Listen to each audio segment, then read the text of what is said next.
going back. Oh, I'm sorry. I said your name, buddy. I said your name. Okay, okay. Donnie wants to say hi. Big dreams drawn on a notebook page, like the world wasn't quite so far. Bum, bum, bum, bum, bum, bum. Donnie spin That track. Mark on the What's up, babies? from long threads about My stepdad calls his dog babies, and he got me into saying that.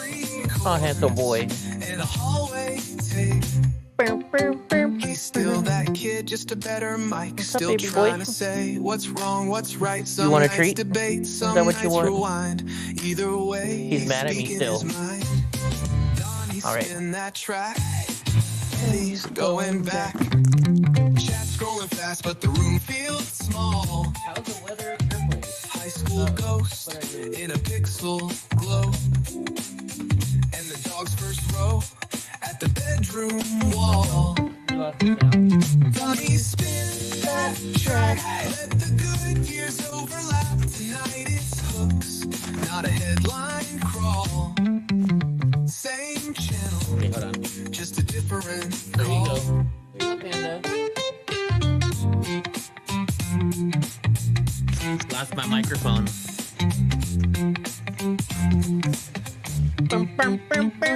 All right, let's get going. Let's get going. Sorry for the long intro. Donnie's, hey, come on, dude. So today, of all days, well, the other day, Donnie got hit with a skunk.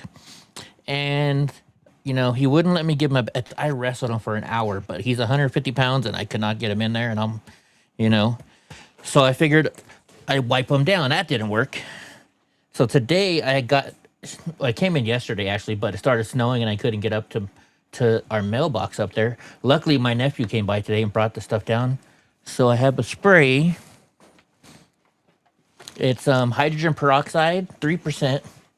And then you add baking soda and Dawn dish soap. So I shook it all up and I was, and he was running from me, just, no, that, and so I'm having to hold on to him like this and spray him all over. And he wasn't too happy with me. And because it's hydrogen peroxide, you can't leave it on there for too long because, you know, it'll bleach out his fur. And so then I'm trying to catch him and I got a wet rag that I'm wiping him down with and he didn't want to have that. And so I'm like, dude, don't you realize, you know, because he loves it being rubbed. Anyways, that was Donnie. And now my stomach's acting up. So it's just been a crazy day. Crazy day. And it's still snowing out there. And, oh, no, actually, I'm sorry. I just looked out a minute ago and it was raining because Donnie wouldn't go out. I'm like, dude, it's snowing. You love it. He wouldn't go outside. And then I looked. I was like, oh, it's raining. Ah. All right, we're going to start off with the good one. We love this guy, right? Who doesn't love him? Stand on, and I really have real questions for anybody who is trying to obfuscate or diminish what's actually going on here. And again, Scott, you keep saying, well, he didn't do anything, there's no indication of criminality. If that's true, he should be elated that we're putting these things out. It's not if that's true, it is true. Can you name any evidence?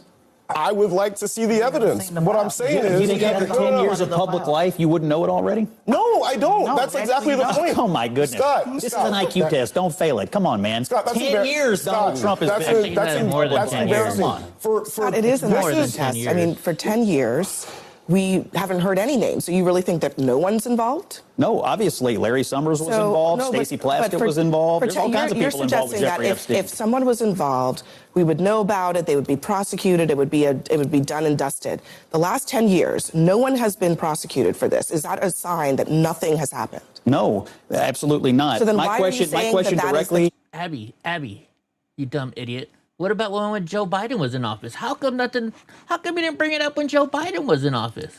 My question directly to him is, if you think after 10 years, 3 presidential campaigns, and Democrats unleashing holy hell on him, you wouldn't know about it? No, that's exactly what I'm saying. Biden's DOJ did everything to bankrupt Trump, to put him in jail for 4 years. Don't you think that if there was any kernel of anything that they found troubling in those documents, we would know? They did everything else they could to weaponize the DOJ. I don't believe Why, that. if they had that smoking gun, would they have not released it? Because there was outstanding appeals on Ghislaine Maxwell's case that resolved. Oh, shut the fuck up. You Democrats, you only want to hear your side of the story. And that's what's different about me. If you guys don't notice this, There's sometimes I'll be like, you know what, that Democrat's right. I'm willing to admit it because I want to be an honest person. That's why I try to do the show and I call it Eddie Questions Everything. So we can question everything. So we can get down to the heart and the root of the story. So we know exactly what's going on. Because you don't want to be just some dumb follower that believes everything you're told. Because then you're just going to become an idiot, right? You know? It's the way it works in life. Otherwise, okay, here's a great example. I don't know if any of you out here are King of the Hill fans. There's an episode of King of the Hill. And Peggy wants to get a new car, which is his wife. And so he's like, oh, okay, Peggy, I got a guy, right? And it all started, too, with Bobby wanted to get a new game station, right? Whatever game it was. And he's like, I got a guy. And well, Bobby searched around, and he's like, and so Bobby goes to Peggy, Mom, Dad's guy was a lot more expensive than I can get it over here. And she's like, oh, no. I'm sure your dad's getting a good price. He's got a guy. Well, then they go to this car lot, which is Hank's guy. Hank walks up. Oh, look, it's Hank. And so Peggy's looking at a car, and she gets it for, let's say, $20,000. Well, then Hank's like, oh, Peggy, let me talk to my guy. I'll deal with it. And he actually pays like $5,000 more than she would have paid for the car. And she realized that, Hank, just because he only went to these people, didn't realize that there's better deals out there. It's the same thing here. If you don't do your research, then you don't really know what the heck's going on. Uh-oh, Donnie water stopped. They drink all their water. I got to fill up their bowl. Anyways, multiple victims are now reported in a shooting on Liberty Heights Avenue in West Baltimore. Large police presence on scene with multiple streets shut down. This was from last night, by the way. So let's check it out. Let's see what's going on here. Oh, it's at the 7-Eleven. It's at the 7-Eleven.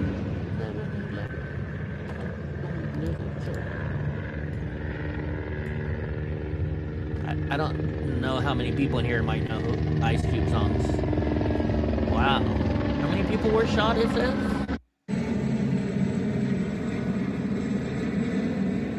I didn't see anything else on this today, so hopefully everything was okay.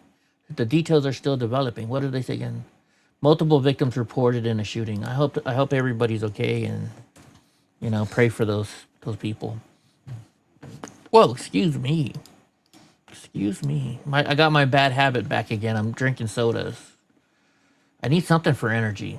All right, it's official. Rhode Island officials have confirmed, once again, this was last night, that the hockey shooter was a transgender man named Robert Dorman.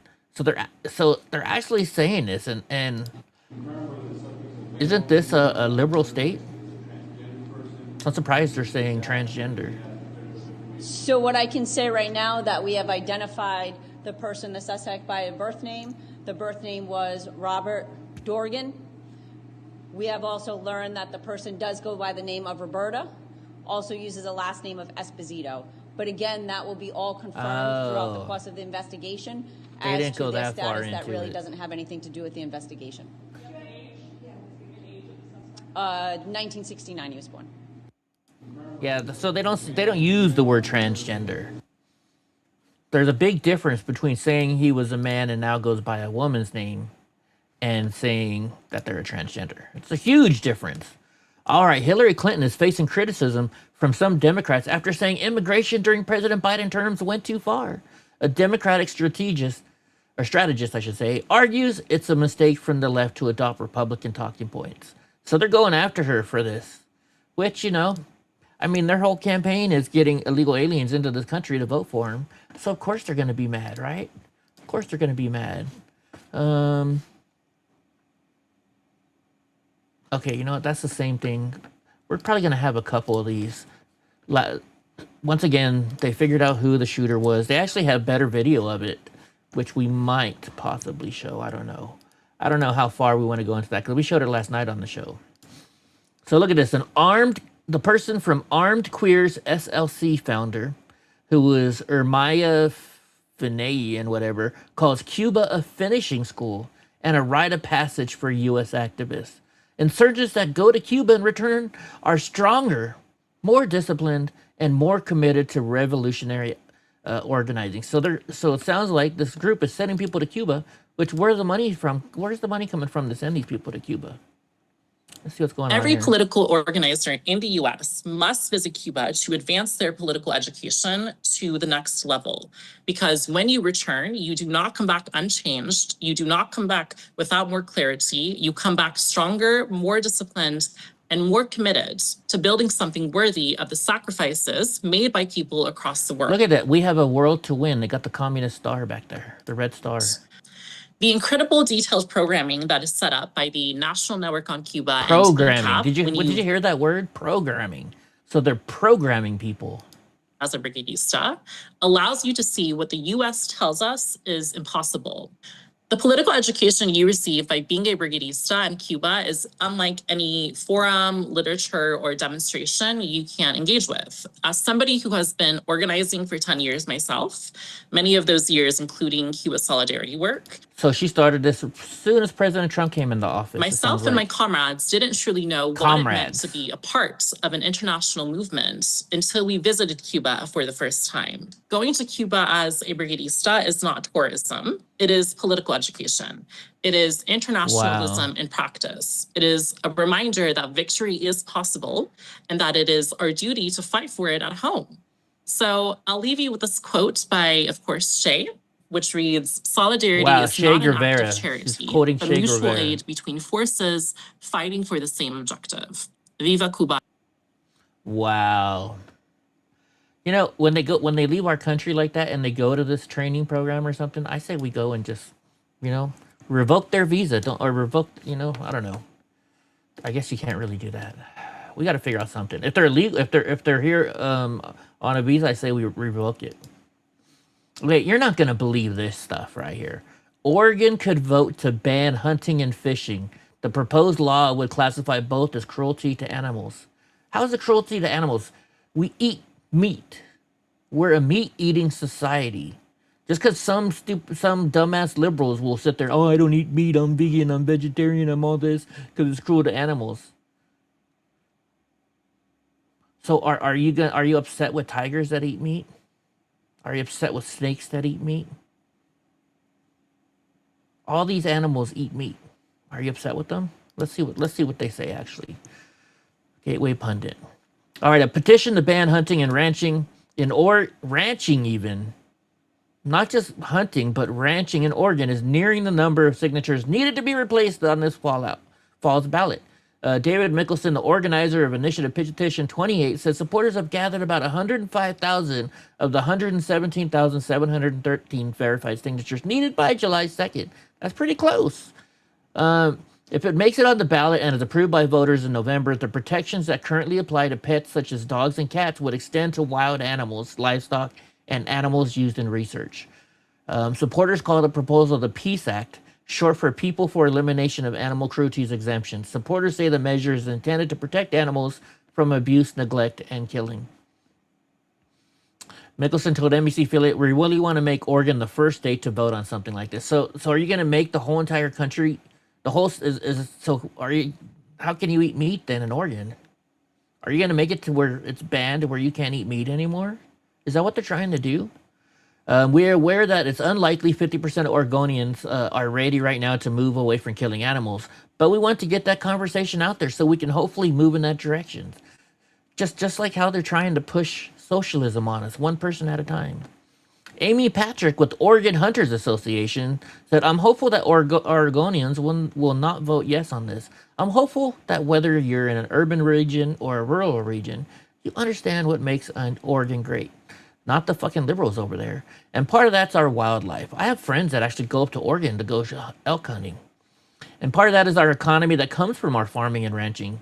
And that, folks, will really, really delve into what this proposal does and how it's going to affect us. Not just in abstract. So if you're not a hunter or you're not a rancher or a farmer, don't think this is going to affect your day-to-day life. And once again, if they get this vote to pass, all that's going to do is then say, okay, now people can't eat meat anymore. What if you like? I love a good steak. I love chicken. I don't like fish. Right? Salmon's okay. Fish sticks, I can handle. So, but the rest of it, nope, not for me. And when I do eat fish sticks, it's got to have tartar sauce or ketchup on it. So, anyways, From the White House, Aisha reports as President Trump launches a federal effort to protect the Potomac after a historic sewage bill blaming Democrat leadership and Maryland Governor Wes Moore, who in turn points to Washington. So there's a big, huge sewage leak going into the Potomac. It's coming. It's my brain freeze. It's coming from Maryland, right? But it's President Trump's fault somehow. Let's see what they're saying. Now going to be sending in federal help. He's going to send in FEMA, which, by the way, an agency that's currently not being funded because of the fight over Department of Homeland Security funding that the Democrats are demanding reforms to. Both sides are really trading shots here because of this sewage situation. How's it happening? After a sewage pipe interceptor collapsed last month in Cabin John, Maryland, it released about 240 million gallons of sewage into the Potomac River.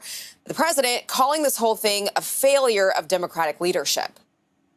It's just a bad government. He's not doing a good job. Wes Moore, he's doing a terrible job. And you can see that. I don't like the job that Wes Moore is doing. I don't like the job he's doing in the bridge. I don't like the fact that he did that horrible, with the pipes in the Potomac. And he's not doing the job. They got to do it. And I'm going to have to get the federal government involved in getting it fixed because he can't fix anything.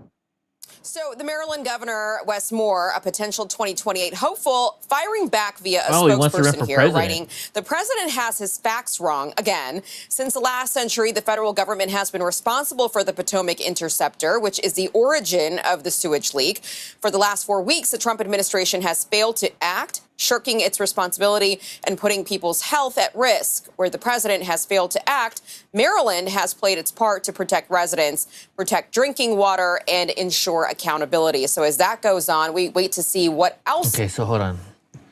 Let's look this up. Let's see which one. The Potomac interceptor. Let's ask Grok. Grok might know this.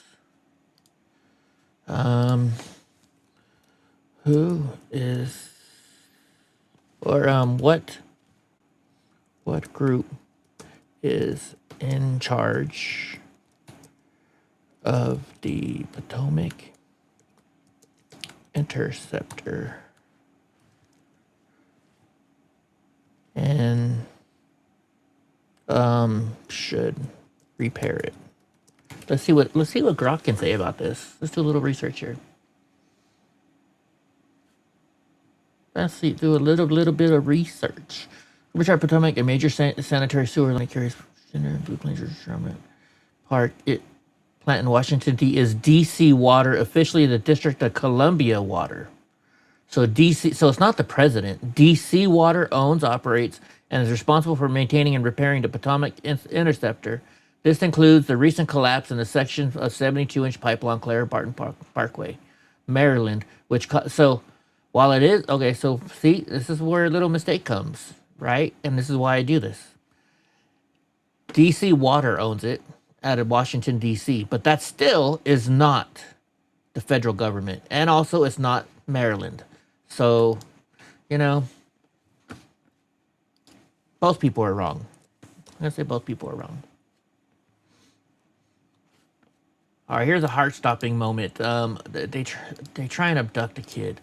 So terrifying security footage shows a man allegedly attempting to grab a 1-year-old girl at a supermarket in northern Italy. Watch this.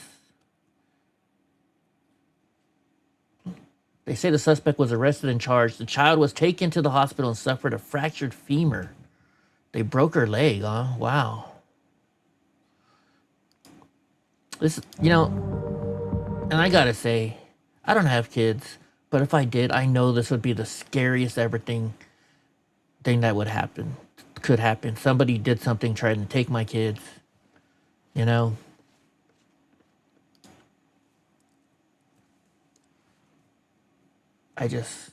would scare the life out of me. I would worry about that every day, especially when you see videos like this. Definitely. What's going on here? Randy Fine warns Muslims and leftists want to get rid of your dogs. Oh, they do. They They don't believe in dogs or pets in the house. You've taken some recent heat over an X post where you responded to a major New York City Muslim leader who suggested that we have to give up our dogs because, quote, NYC is coming to Islam. You responded, quote, if they force us to choose the choice between dogs and Muslims, it's not a... Yeah, think about it. Are you going to choose your dog over a Muslim who wants to kill you because you're a Christian? Difficult one. You've since doubled down on a series of posts. Democratic Congresswoman Alexandria Ocasio-Cortez is one of many who called this, quote, one of the most disgusting statements she'd ever seen. Congressman, I'd like to just give you an opportunity to respond to the Congresswoman there. I'll tell you what, right now, if somebody comes after me and tries to kill my dog, yeah, I'd choose my dog over anybody else. Well, I appreciate that. Look, here's my view.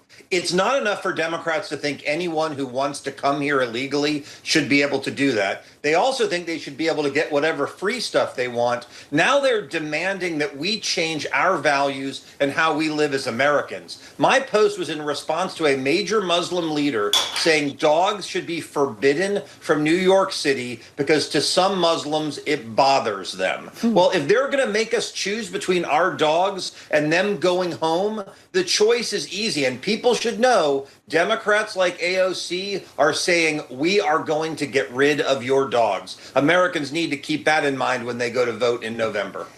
Dude, and they've already been working towards this to train us already, folks.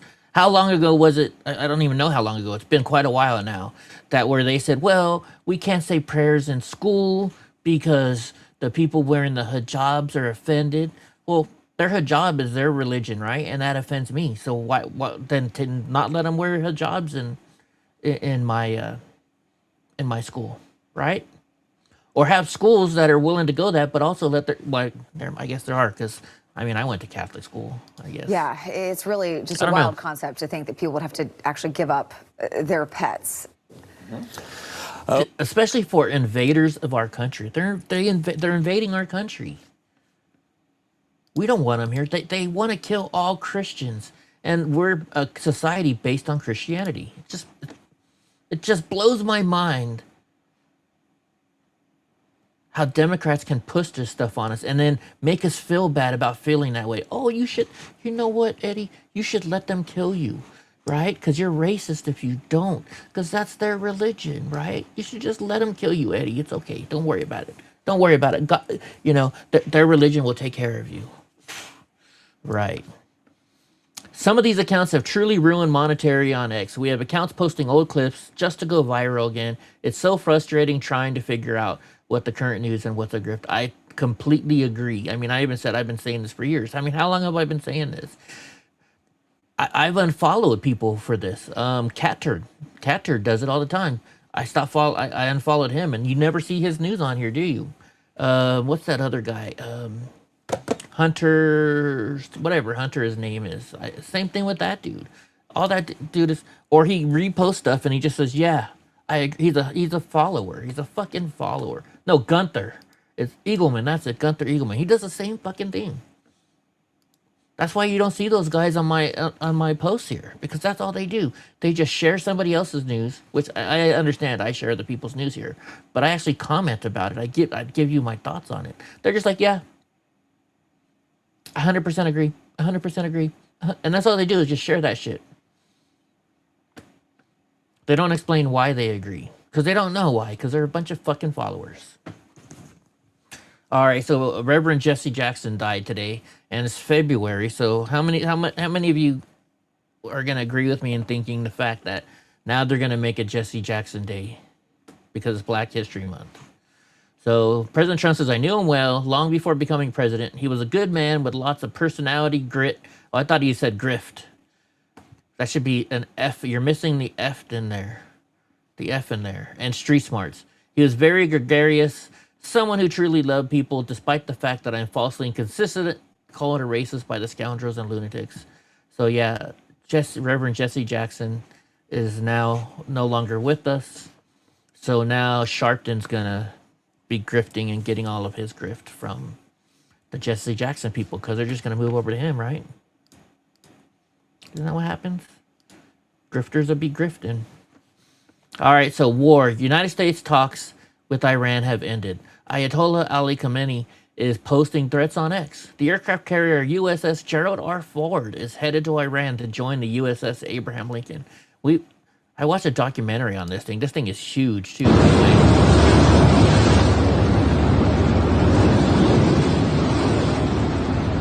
This is our newest aircraft carrier, I think.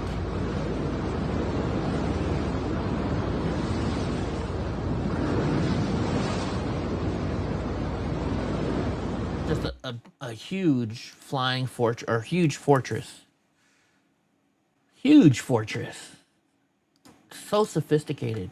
You know, maybe I got to get my premium hours in. Maybe I'll do one of those for my my premium hours. Watch a documentary on it. So war. Mohammad Reza Nagdi said the United States is finished. It's incapable of doing a damn thing, even if it deploys 12 aircraft carriers. So he's saying, you know, you want to come to Iran? We're gonna fuck you up. I'm not even gonna play because it's in another language. Yeah, you know, this is what you start saying. You know, I'm a short guy, right? And even though I know I'm gonna get in a fight no matter what. Let's put it this way: if you piss me off enough to where I want to fight you, you could be Mike Tyson, and I would still be sitting there saying, you know, Iron Mike, I'm gonna fuck you up, because that's you know. You got to have that mentality going into a fight, because if you don't, then you're going to lose instantly. So, I mean, that's all this is. They're just trying to fake it till they make it, right? Try and give themselves, you know. But they're going to get their ass kicked by us. They're going to get our ass kicked by us. I guarantee it. Go USA. We're not the superpower of the world for nothing. All right, holy crap. Kevin O'Leary, Mr. Wonderful from Shark Tank, just stunned the leftist CNN panel by dropping straight to truth on voter ID and the SAVE Act. Okay, let's see. I like Mr. Wonderful. Every metric, every 24 months, we go through this debate over and over again. When every country in the Nordic countries in Europe, France, Switzerland, Canada, Australia, solved this problem decades ago. A, you got to be a citizen to vote. You got to prove it. We all agree at the table on that one. Number two, there's such advancement in technology to make sure there's no cheating. We should implement it here. Right. And get all this crapola over with. It's getting almost boring every 24 months. Oh, the election's rigged. Oh, this guy's doing this guy's doing that. No other country has this narrative. Kevin, Nobody. I agree with you. It is getting It's incredibly ridiculous. boring. We talk about this all the time. It's incredibly boring, but it's also not an actual problem. Like when you look at the statistics, voting, illegals voting is not an actual problem in this country. You do need to show ID. Oh, really? Wait a minute. We just had a whole bunch of people arrested and convicted in court for illegally voting that are non-citizens. I agree. To be If able you're to not vote. a citizen, It is you 0. can't vote. I Yeah, would we agree with that, but absolutely let agree me with that, help but that's out. not what the problem is. gotcha. The problem is that we have 0.001% of people that are illegally voting. The Heritage Foundation said that 3 related fraud cases since 2017. The Brennan Center for That's 'cause Justice they're says not there's looking for 100 them. confirmed instances since the 1980s. This is not a real problem. The problem the Trump administration is trying to solve is that they are not doing well. They are not going to do well in the My midterm ass. elections, Is it illegal and they are to coming vote up if to you're it not a to find a citizen? reason. Yes or no? Is But it that's illegal? not It the is al- question it's at already hand. illegal. No It's one is already doing illegal. that. That's already illegal. Is it? It's already illegal to vote if you're not a citizen. Why so not just say if you cheat and Hold on. steal and you're illegally That's already- voting, you go to that's jail? already- oh my that's goodness, what already a a- concept! That's already the done. law. Go Right, ahead, Tesla. they know that. I'm happy. Oh my gosh, fucking CNN is just, and that's the problem. People watch this shit. Oh, it's racist, though. It's a racist. You're talking to a black woman. You can't say that to Abby Phillips. She's a black woman.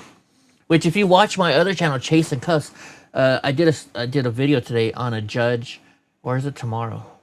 Maybe it's for tomorrow. But there's a judge who, she's the first black probate judge in Georgia, right? Black woman probate judge. She totally scammed him. She screwed him over. She broke many laws, right? So if it's not on my channel already, it'll be tomorrow, and you should watch it. All right, SpaceX just unveiled Stargaze, a network of roughly 30,000 star trackers across the fleet that snaps 30 million observations every single day. It's basically Tesla FSD, but for orbit. Star trackers are the eyes on the ground. Star trackers as the eyes, ground systems crunching trajectories, and satellites autonomously swerving threats in minutes. So what it does is it's going to tell satellites, hey, you know, there's some debris here, or it's also going to notice things like, you You know, if an asteroid's going to come and we're going to have Armageddon and hit us, stuff like that, you know, which is good. You know, people can't take that many visuals, you know, in a day. So this is very good news for us for protecting us. We need it. We need all the protection in the world before we find another planet that we can live on. Just in case, right? Just in case. You always have a backup plan. All right, Patriot pressure is ramping up on Senator John Thune to force Democrats into a talking filibuster on the floor to pass the Save America Act. And you remember, if you watched it the other day, we did a whole video speaking about what the filibuster is, what the silent filibuster is, which is the zombie filibuster, and what is a talking filibuster, and why we need it. So if you haven't watched that, go back and check that video out. It's a pretty good one. Now seems like the only time for Republicans to step up and do something. Yeah, first of all, the fact that we haven't done something in a while, the fact that it would require a fair amount of work and that we don't know exactly what curveballs the Democrats might try to throw at us when we do this isn't a good reason not to do it. In fact, Kayleigh, when you look at how important this is, the fact that we're looking at somewhere between 80 and 85% of all Americans support this, the fact that this may well be necessary in order for us to preserve the majority that the Republican Party holds in the Senate and in the House. When you look at the fact that the American people want this done, this is the most important thing that we could do. And so, look, it may take a while. I expect that it probably would take a few weeks. It would be far worth the investment, and I believe we could get it passed. What we do know is that if we don't try, it won't happen, and it won't pass. We've got to try this, Kayleigh. The American people demand it. Now it seems like the... I do. I definitely do. Because then we can get, if you do the talking filibuster, if you guys don't know, then we can win by 51 votes. Otherwise, we got to get 61 votes, which is going to be a whole lot harder. So get this, breaking. Rhode Island transgender shooter was on X one day before killing his wife and child, defending transgender representative Tim McBride and attacking Alex Jones, saying he's going to go berserk. Just insane. One day before he opened fire, he was defending trans Congresswoman Sarah McBride. He wrote this in part on X. Keep bashing us, but do not wonder why we go berserk. So they're looking into all of these things on social media. As investigators say, it was a targeted attack. That's one thing they know for sure. Sources telling Fox it was a... You know, in my day, when I was younger, we say, I'm going to go postal on you. Now the new word to say is, I'm going tranny on you.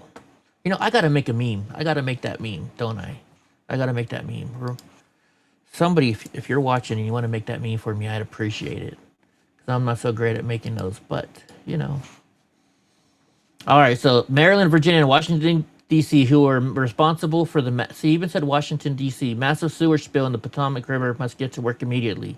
If they can't do the job, they have to call me and ask politely to get it fixed. The federal government is not at all involved with what has taken place, but we can fix it. But remember, even in that case with the Democrat shutdown, we'll have to bring in true patriots to do the work because many are not working right now. These Democrats caused disasters, both river and shutdown, will only get worse. Sounds like they're having a problem over there, kind of like Gavin Newsom is with the fires. Oh, there's a turtle or a frog that lives there that we can't do, you know, we can't get rid of it. So instead, they have a big, huge fire, burning down houses, killing people. Right? And the frog still dies. All right, ICE is surging in New Jersey now, detaining multiple illegals in Union City near a church. Oh, they're doing it near a church. Uh-oh. I actually got a better story on what they did today, coming up later on in the show. You know, they just may or may not be doing some acting.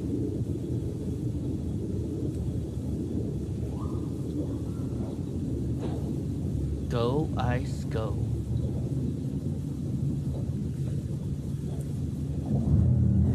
Can you guys tell I'm pro-ICE? I'm definitely pro-ICE. Definitely pro-ICE. Oh wait, oops, I'm sorry. That was from this morning. So this is more of the stuff. Justin Westmore blames Trump for sewage. We already did our research on that. It's not even, it's DC Water that's in charge of that. That should be fixing that. Not the federal government, but also it's not Maryland's fault either. Gosh darn it, sorry, my thing's hitting. President Trump and Secretary of War Pete Hegseth just blew up 3 narco-terrorist vessels, killing 11 terrorists. Good for them. Let's watch this. I like watching these. So what is it? There's like 4 people there or 3 people? Well, there was. Oh, yeah. I gotta write this down.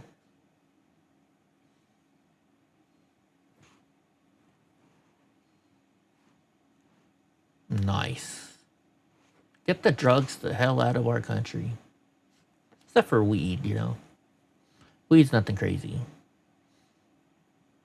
Just nuked them.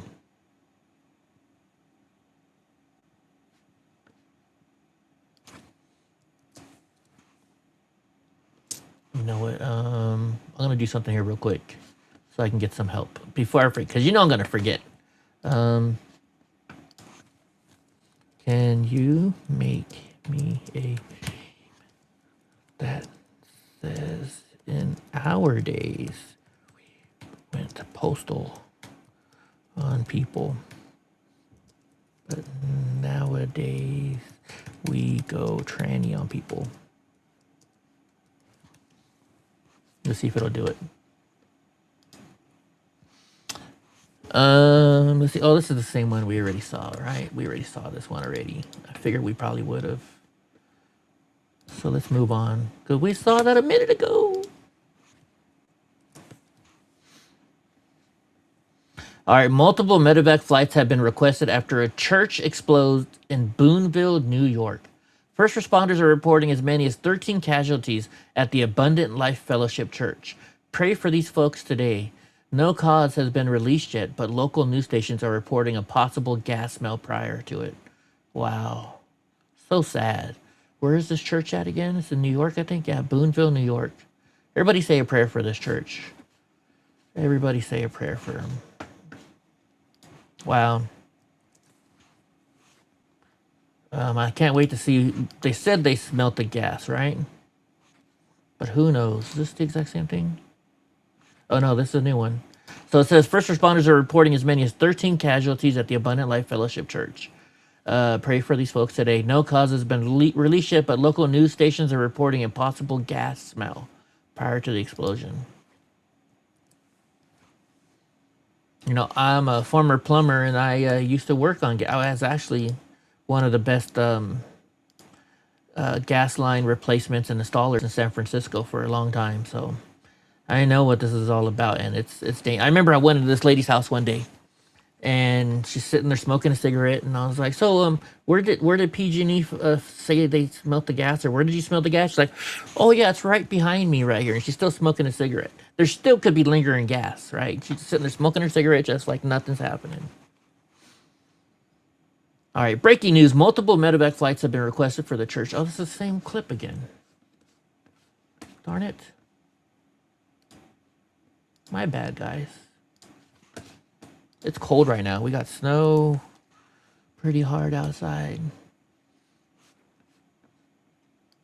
So now people are going, they did this a couple weeks ago, so I honestly don't know if this is something that happened before, but anti-ICE protesters reportedly jammed Target checkout lines by each buying a single container of salt to protest federal immigration raids. No arrest reported, just long lines and confused.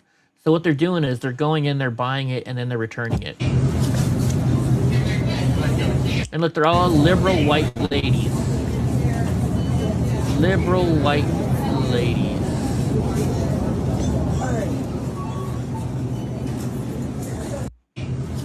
And some of them can't even afford to buy the bigger bottle of salt. They just buy like the 50-cent version. Actually, I guess there is no 50-cent version anymore, is there? I guess not.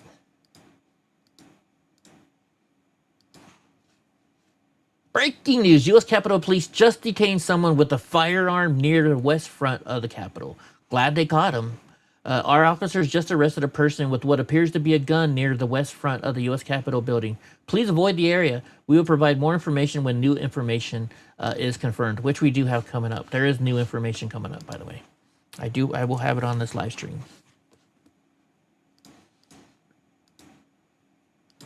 All right, breaking news. An illegal alien was arrested for randomly trying to drown a woman in Florida. She was walking on the beach when he came up behind her, dragged her into the ocean, and held her underwater until she stopped moving. No way. When he was finally told that she was still alive and asked if he had any remorse in the whole scenario, his response was, no, I don't feel nothing. That was his response. No, I don't feel nothing. That cold response, investigators say, came from Saeed Hernandez-Gonzalez, accused of a random, brutal attack on a stranger at Stewart Beach near Tiger Shores. Deputies say late Thursday night, the victim was walking alone on a call with her sister when a man came up from behind, ripped her phone from her hand, threw it into the ocean, and dragged her into the water. She punched him. She grabbed his groin area, trying to get him to release her. He said he just held her down until she went limp, at which point he thought she was deceased, and he let her go. He stated, I thought I could not stop right now because I'd gone too far, so he continued choking her until she stopped moving.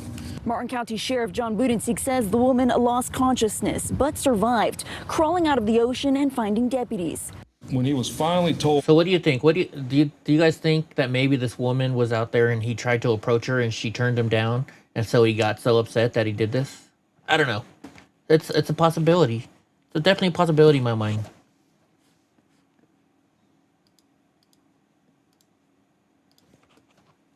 All right. Justin, Judiciary Committee Chair Jim Jordan confirms that the Minnesota Attorney General Keith Ellison was paid campaign cash in exchange for covering up a Somali fraud. Let's see. House Judiciary Committee Chairman Jim Jordan. So you probably row.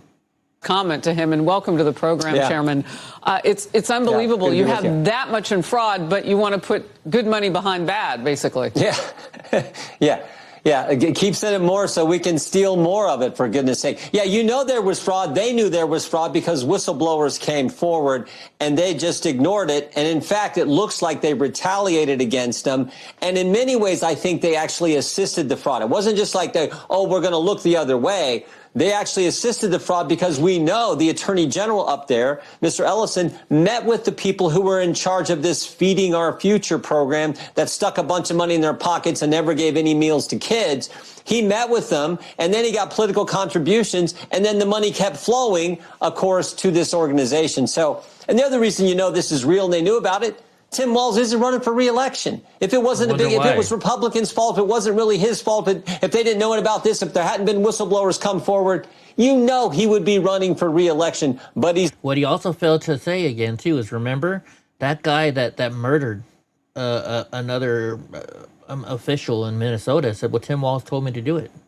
And we later found out that she was going to leak information on all this fraud. It's not, because this thing is real. And finally, here's the good news.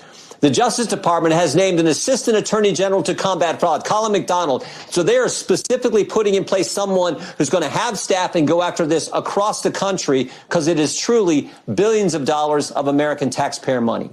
Look, talk to me. And we definitely need it. We definitely need it.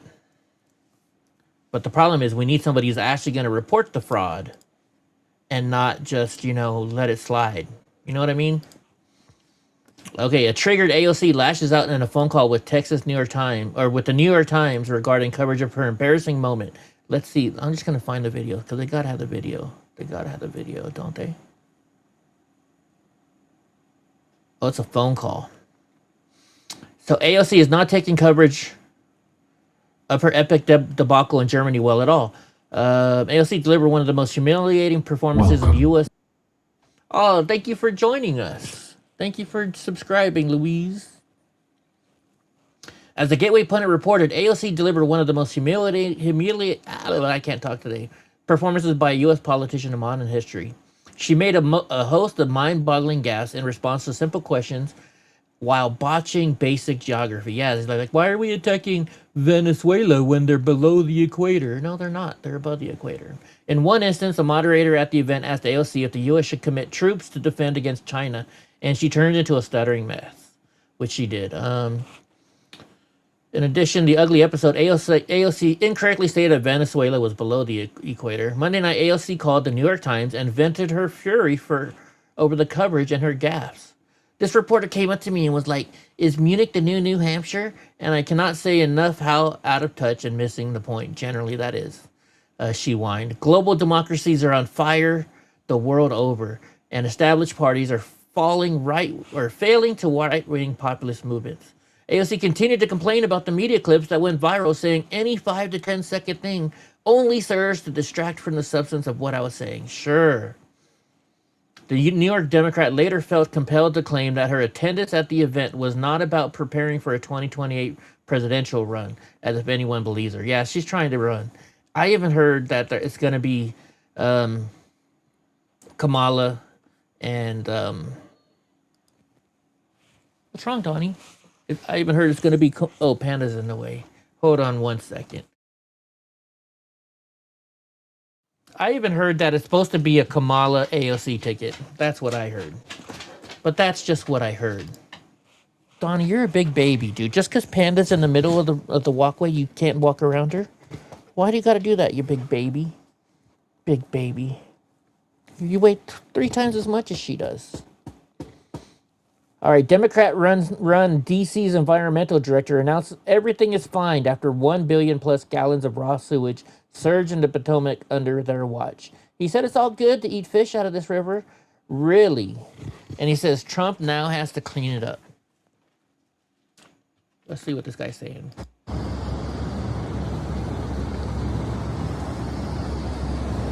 Oh, they're not showing him. Okay, I thought they actually were going to show him saying it.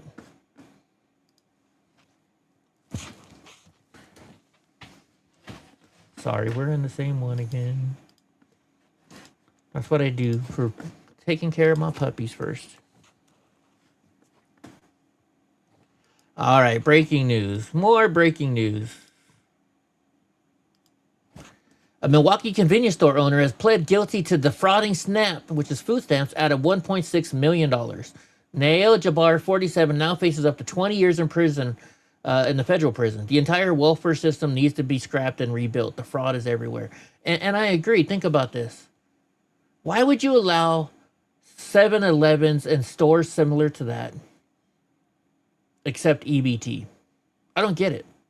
Because think about it. You can buy it at the grocery store for $1, and then you go to 7-Eleven or something, and it's $2.50, $3. It's like 3 times as much in some places, maybe even more. So why should you? These people are bad with money, right? That's why they're on benefits, because they're having money issues. So why would you allow them to just go blow, money on at 7-Elevens and fast food restaurants, right? They can make it at home for cheaper. But they say, oh, well, what if they're homeless and they live on the streets? They can't cook. Bullshit. I see homeless people all the time starting fires and cooking food. Prosecutors this month leveling 2 counts against Jabbar, claiming he was defrauding the SNAP Food Share Benefits Program, which is taxpayer funded, out of some $1.6 million between 2022 and 2024. Prosecutors say he'd give people cash in exchange for the food benefits on their Quest EBT cards. The cash would be less than the amount of the cards, but he'd charge the state and federal government for the full amount. They say Jabbar used the money he made to pay off personal loans and credit cards, to fund his membership to a vacation club, and even spend it at retail stores like Target, Gucci, and Nordstrom. Prosecutors this month level. Wow. And you know what it is? So, I grew up in a bad, after I became an adult, I lived in a bad neighborhood, right? And of course, I would see it all the time. I'd done it a couple times. I'm not going to lie, when I was a kid. Just to get by. But what they do is, you see they come up and they'll say, hey, I got $100 in food stamps. Give me $50 and I'll give you the $100. So that's how it works. It's normally, you get half of what the value is. And that's like the going rate. I would guess it would still be the going rate. I don't know. I think I did it one time or something like that. I don't know. When I was 18. All right, new information in the Kilmer-Abrego Garcia case that I have not seen reported elsewhere. In the filing last month, DOJ produced a transcript of an immigration court hearing from May 2019, where Abrego Garcia agreed to have his native El Salvador be designated as his country of removal. When asked if he feared persecution or torture in El Salvador, he said merely that he would have fear about what they're accusing me of, belonging to a gang. This is a remarkably different story than the one his new lawyers told a different immigration judge later that year, when they said that he had fear of being persecuted because a gang had extorted his mother. Pupusa shop, which is a pupusas. It's like a dinner. Oh, they're really good. Yet more evidence that he lied repeatedly under oath to avoid deportation. Of course he is. But yet, oh, he's the Maryland dad. Oh, poor him. Fuck that. Get him out of our fucking country. Liberals protect the dumbest people just so they can get votes. It's just insane. All right. Whoopi Goldberg. You know, we don't like really having her on the show, but they've been talking about her in the Epstein files. So let's see what she says about it. Now, in the name of transparency, can you put up my name is in the files? Yes. And what does it say? It says, Whoopi needs a plane to get to Monaco. John Lennon's charity, it should say Julian Lennon's charity, is paying for it. They don't want to charter, so they're looking for private owners. Here's the info. And they give all the information, and they're saying, do you want to offer your G2? Okay. And it looks like they said no thanks. Yeah. So in other words, anybody can be on this list. Well, this is my point, because but President Trump is on there, and right? I'm telling you, when I tell you people are trying to turn me into, I wasn't his girlfriend. I wasn't. Yeah, people, you're trying to turn it in as other people. You're trying to turn it the other way around for your own benefit too, bitch. So just shut the fuck up and get off the show. I don't even think that show should be on the air anymore. But somehow it makes money. Actually, no, I'm going to tell you how it makes money. Because they're pushing the Democrat narrative. Like they say, oh, well, Snow White lost so much money for Disney. How do we know that? Yeah, they may have lost money that way. But how do we know that people didn't give money to Walt Disney for that, right? To compensate them for it. So that way they'll push the liberal agenda. Anyways. Last year, the top 10 congressional traders, members who personally profited the most from stock market, all made more than $17 million in 1 year. And this young lady's going to tell us who. Let's see. At the end of last year, the top 10 congressional traders, the members of Congress who are making the most on their personal stock trades, Representative Gil Cisneros, who's from California, Democrat. He has made 527 stock trades and almost $18 million. 9 is Representative Cleo Fields, a Democrat from Louisiana, made 185 total stock trades to make $20 million. This was during 1 year, by the way. Wow. 1 year period. Number 8 was Nancy Pelosi, Democrat from California, made 12 trades to make $27 million in 12 stock trades in 1 year.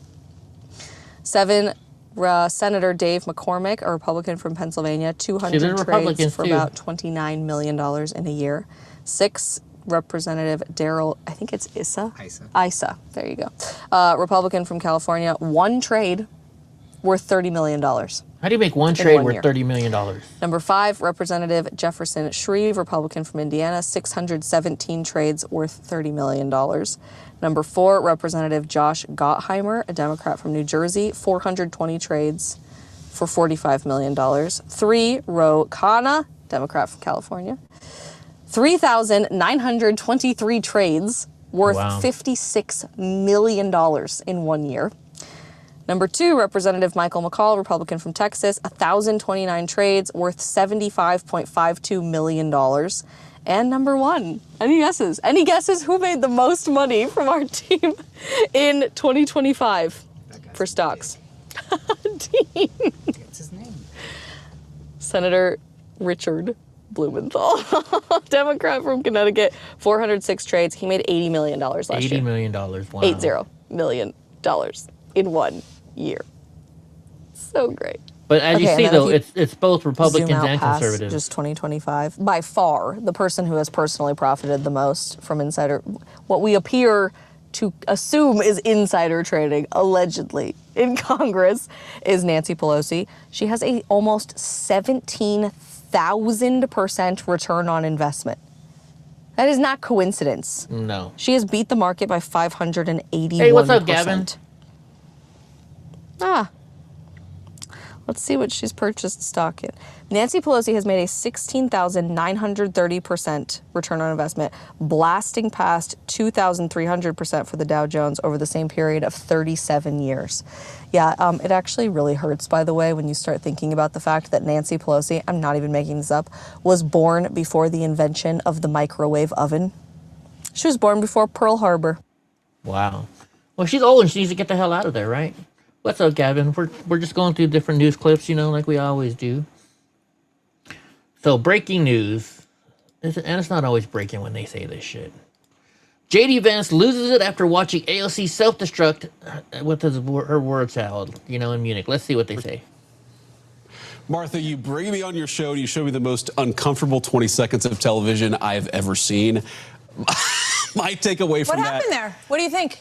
Well, I think it's a person who doesn't know what she actually thinks. And I've seen this way too much in Washington with politicians where they are given lines, and when you ask them to go outside of the lines they were given, they completely fall apart because, look, does anybody really believe that AOC has very thoughtful ideas about the global world order or about what the United States should do with our policy in Asia or our policy in Europe? No, this is a person who is mouthing the slogans that somebody else gave her. And it shows... I guess no one gave her one for that one. I guess not. And it shows how thin the Democrats' policy actually is on all these very, very important questions. Look, that was embarrassing. If I had given that answer, I would say, you know what? Maybe I ought to go read a book about China and Taiwan before I go out on the world stage again. I hope that Congresswoman Cortez has the same humility. I'm skeptical. All right, we're going to come right back. We'll talk about the midterm. Of course she's skeptical. I mean, she's not that freaking bright, guys. And you can hear she'll say one sentence and it's real perfect because it's thought out because they researched it, they wrote it for her. And then she practiced in front of the mirror for 3 hours, probably, trying to remember that statement. And then all of a sudden, there's like, whoa, but what about this? And they're like, oh, why'd you ask her another question? Why'd you ask her another question? And, of course, you see why they don't want her to ask her another question, right? But she deserves it. They went to another country to talk shit about America. All right, so ski racer Lindsey Vonn has made it back to the United States following her crash at the Winter Olympics. Shares the journey home on social media. So let's see what it's like. Oh, she gets a private jet. Coming home, I'm coming home. I'm gonna turn the music down. So she gets a private jet to fly home. Interesting. How many other Olympians get to fly on a private jet? So she's on. I was wondering how they got her on like a bigger plane. I guess she had to fly a private jet maybe because of the medical stuff. That's gonna be an expensive bill. Interesting. Okay, so that's how they raise it up. Interesting. This plane must be made specifically for that reason, I guess.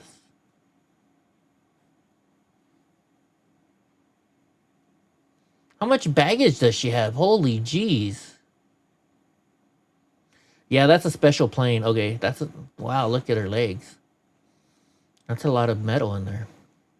Or her leg, I should say. Are they just taking her to another hospital? Yep, they took her to another hospital. So she's stuck in the hospital still. Interesting. Very interesting. That's an expensive plane ride. And I'm guessing we have to pay for it because she was there for representing us. Would be my guess. Marxism never works, says Mike Lee.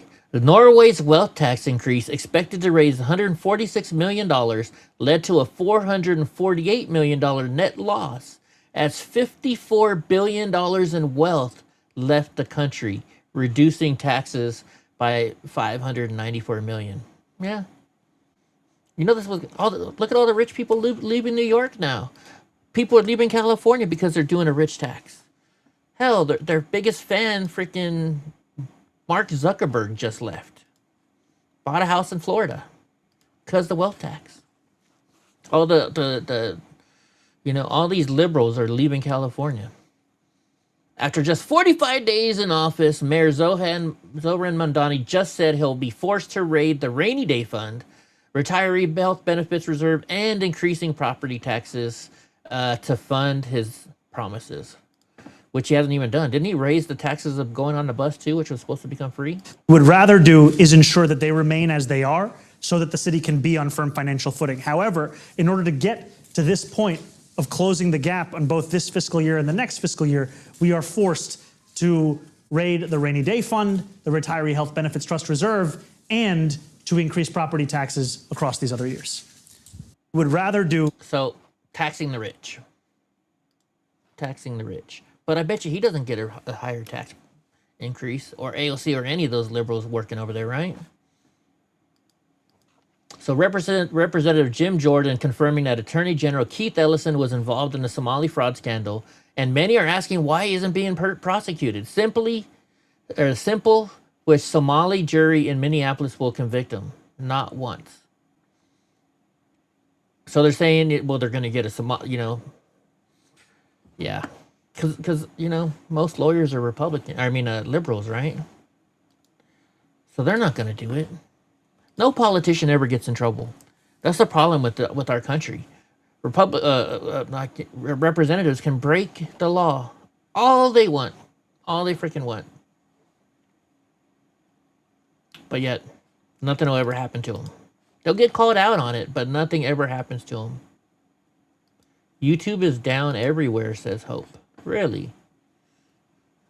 Maybe because of the storms. I don't know. Who knows? Well, good thing that you're on Rumble then, Hope. Because we need more people on Rumble.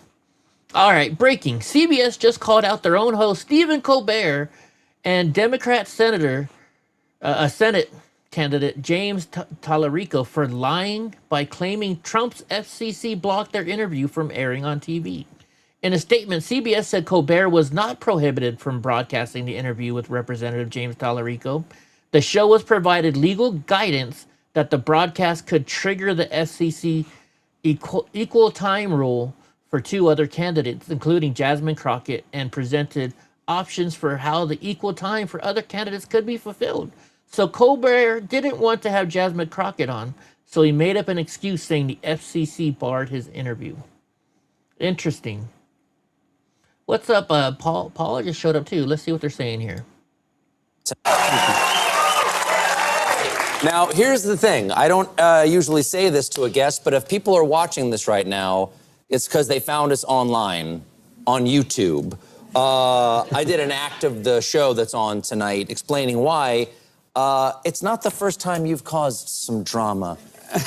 FCC opening probe into The View after appearance by Tallarico. Do you mean to cause trouble? I think that Donald Trump is worried that we're about to flip Texas. Yeah, I don't think they're going to flip Texas. I don't. I hope not, at least. I hope not.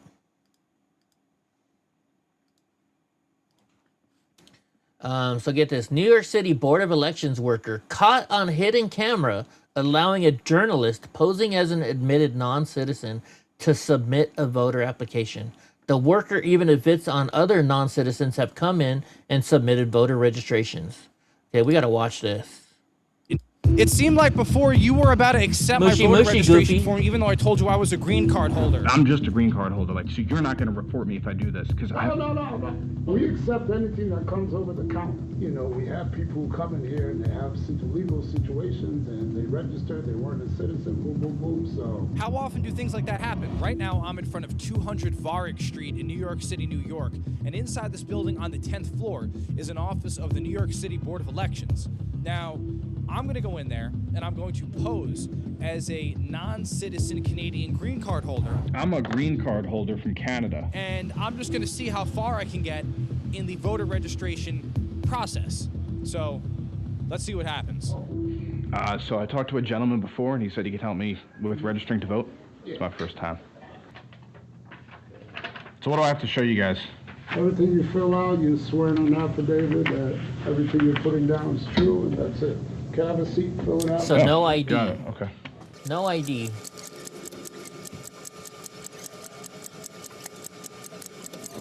I'm a green card holder from Canada. Okay, yeah, you gotta be a citizen. I wouldn't fill it out. You wouldn't fill it out? Yeah, I mean, you gotta be a citizen to fill it out. Notice that he doesn't tell me it would be illegal to complete the application as a non-citizen, only that he doesn't recommend it.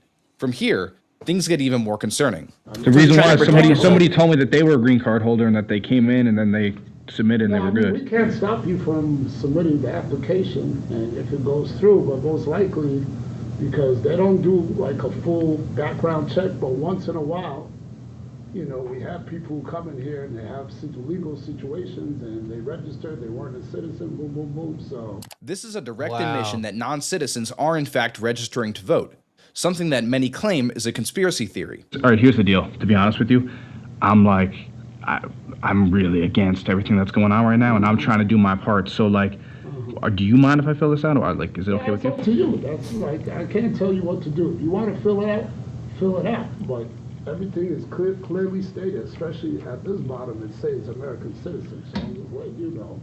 If you fill that out and you're not, you know, if it comes back to you, it comes back to you. If it doesn't, it doesn't. But we accept anything that comes over the counter. You know. But you're not going to report me or something like that? No, I'm not. No, we don't report anyone. Whoever fills that application out comes to us. But I'm just a green card holder. Like, I don't want to get. So you're not going to report me if I do this, because No, I'm not. No, I'm not. That's not my job to report anyone. My job is just to collect the application and put it and submit it to the department. Under New York, real quick, and I get it, right? He says he cannot deny any he has to accept it, right, by any means. But if this guy just told you, hey, I'm illegal, I have a green card, I'm not allowed to vote here because I'm not a citizen, then you should at least set it to the side and flag it, right? You would think. Election law, section 17106. Any election officer who willfully violates any provision of the election law relative to the registration of electors is guilty of a felony.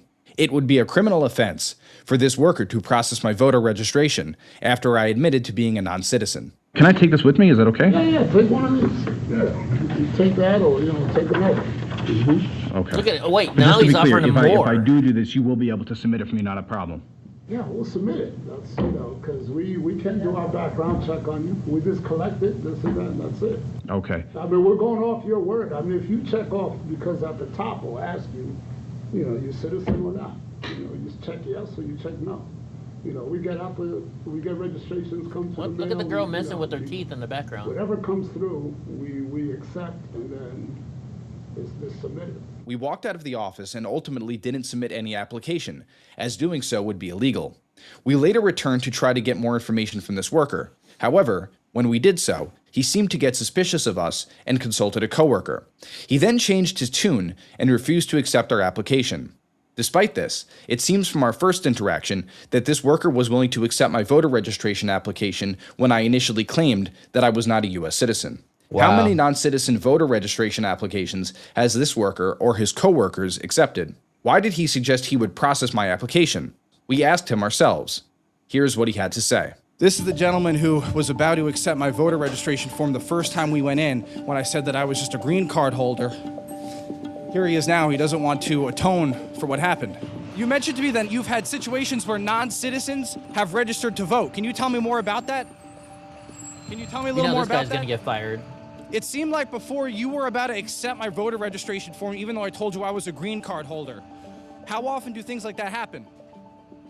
I just want to know. So you were about to accept my voter registration form the first time until upper-level management got involved. How many, if any, non-citizen voter registration forms do you guys process? How often does that happen? Because it seemed to me like you were about to accept my form. Can I get an idea of how commonplace this is? Are you concerned about the integrity of our elections? No, Can we get your name? Can you tell us any information? Because we're pretty concerned.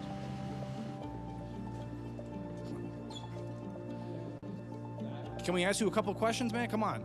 You're just going to do us like that? This is not a good look. So this is the situation out here in New York City at these centers where voter registration applications are taken in and processed. Yeah, he'll get promoted, Gavin. There is no requirement to show a ID or social security or any sort of proof of identification. Nothing like that. All you have to do is sign an affidavit that states that you are an American citizen, and that is it. You don't have to bring any sort of documentation to And you know, we all know government employees are lazy, right? So they're not going to look into it because why should I look into it, right? Why am I going to spend my time? I'm just here to get my 9 to 5 and make my money. Corroborate that fact. This is one of the many potential threats to our electoral system here in the United States of America. What a joke. And you know, it's got to be happening everywhere like that, right? Wow. All right, breaking news. 3 foreigners and 2 DMV... Speaking of elections, 3 foreigners and 2 DMV workers just got indicted for plotting to sell non-citizen illegal alien driver's licenses in exchange for kickbacks in Kentucky. Kickbacks, not money, right? So, which is money, but I mean kickbacks. Kickbacks from who? Are politicians doing this? Let's see what they found out. People accused of running a driver's license scheme in Louisville are now facing federal charges. 4 of them appeared in court today. Jamie Mays joins us live to tell us what happened in front of the judge. Jamie? Rick, Vicky, the defendants who appeared in court pleaded not guilty today. The 5th suspect does not have any record of his arrest just yet, but all are accused of working together, charging immigrants hundreds of dollars for illegal licenses. A new indictment describes the elaborate scheme targeting people who didn't know how to get a driver's license in Kentucky. The document says starting no later than November 1st, 2023, Raul Teles Ojeda, Lozaro Alejandro Costello Rojas, and Robert Danger Correa recruited people who were immigrants and offered to get them a license by avoiding a line and bypassing testing requirements at the driver licensing regional office at the NIA Center. Wow. Those applicants were allegedly told fees ranged from $200 to $1,500 and were made to believe the process was legal. The indictment says the suspects often escorted applicants on the day of their appointment and told them where to wait and when to enter the NIA Center. Many of the applicants had difficulty speaking English. As part of the scheme, Danita Wilson and Ariel Matthews, who worked as temp workers at the NIA Center, are accused of manually changing the status of driver's license records so the system would recognize licenses that did not exist. According to the indictment, a duplicate license would be printed even though an original had never been issued. It also says the scheme involved kickbacks and bribes to other workers within the licensing office so that certain customers were directed to Wilson and Matthews issuing stations. The suspects are accused of running the scheme through October of 2024. They're now charged with dozens of counts of mail fraud, unlawful production of identification documents, and money laundering conspiracy. I hope they give them the book. Raul Teles Ojeda was not in court today, and there is no record of his arrest just yet. If convicted, the defendants face a maximum of 20 years for each count of charges filed. Reporting live, I'm Jamie Mays, WLKY. Okay, that's funny hearing somebody from Kentucky trying to say Mexican names. But I hope, pray to God that all these people get what they deserve and go to jail, because this is happening all over. We've seen this in California too. That's been proven. Can you imagine how many ones that have not been proven yet or found out about yet?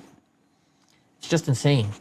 All right, guys. So we got to worry about GRAW a little bit here. So breaking news: evacuation orders are being issued as multiple wildfires rip through the Oklahoma and Texas panhandles.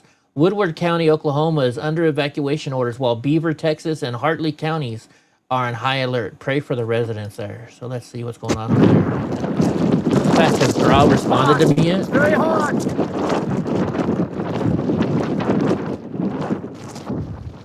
Okay, he said it's on the other side of the state.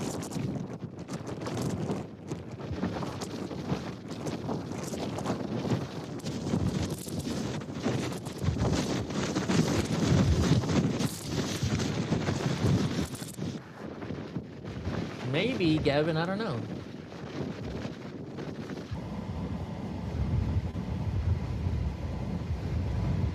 Yeah, look at this. And the wind is making it worse. That's the problem. The wind is just adding to it. The wind, like the LA Palisades, the California Palisades fire, it was the wind that caused it to get so bad. Same thing's happening there. Man. All right. U.S. Capitol Police arrested 18-year-old Carter Camacho outside of the Capitol with a loaded shotgun, extra ammo, and a tactical vest. His SUV had a gas mask and a helmet inside. He has no prior record and no known motive so far. An 18-year-old drove to the Capitol armed to the teeth, and nobody knew he was coming. They're not showing his face at all, are they? Look at that. That looks like my Remington. That might be a Remington. I'm not sure. What did they say his name was again? They just said an 18-year-old. They haven't given us his name yet. Wonder why they haven't given us his name yet. Yeah, I saw that just now, Goofy. I went and looked as I said that. Thank you, though.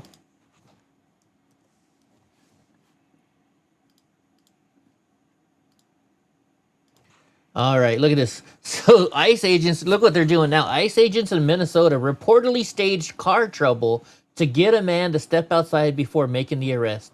Security footage shows the hood up, knock at the door, then agents move in minutes later. You can hate the tactic, but if you're here illegally and you have a warrant, ICE is doing their job. I love this. This is actually pretty cool. This is actually a pretty cool idea.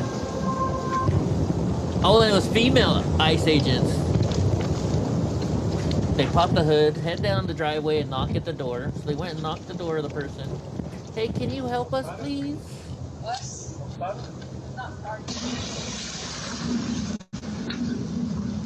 Don't move. Hey!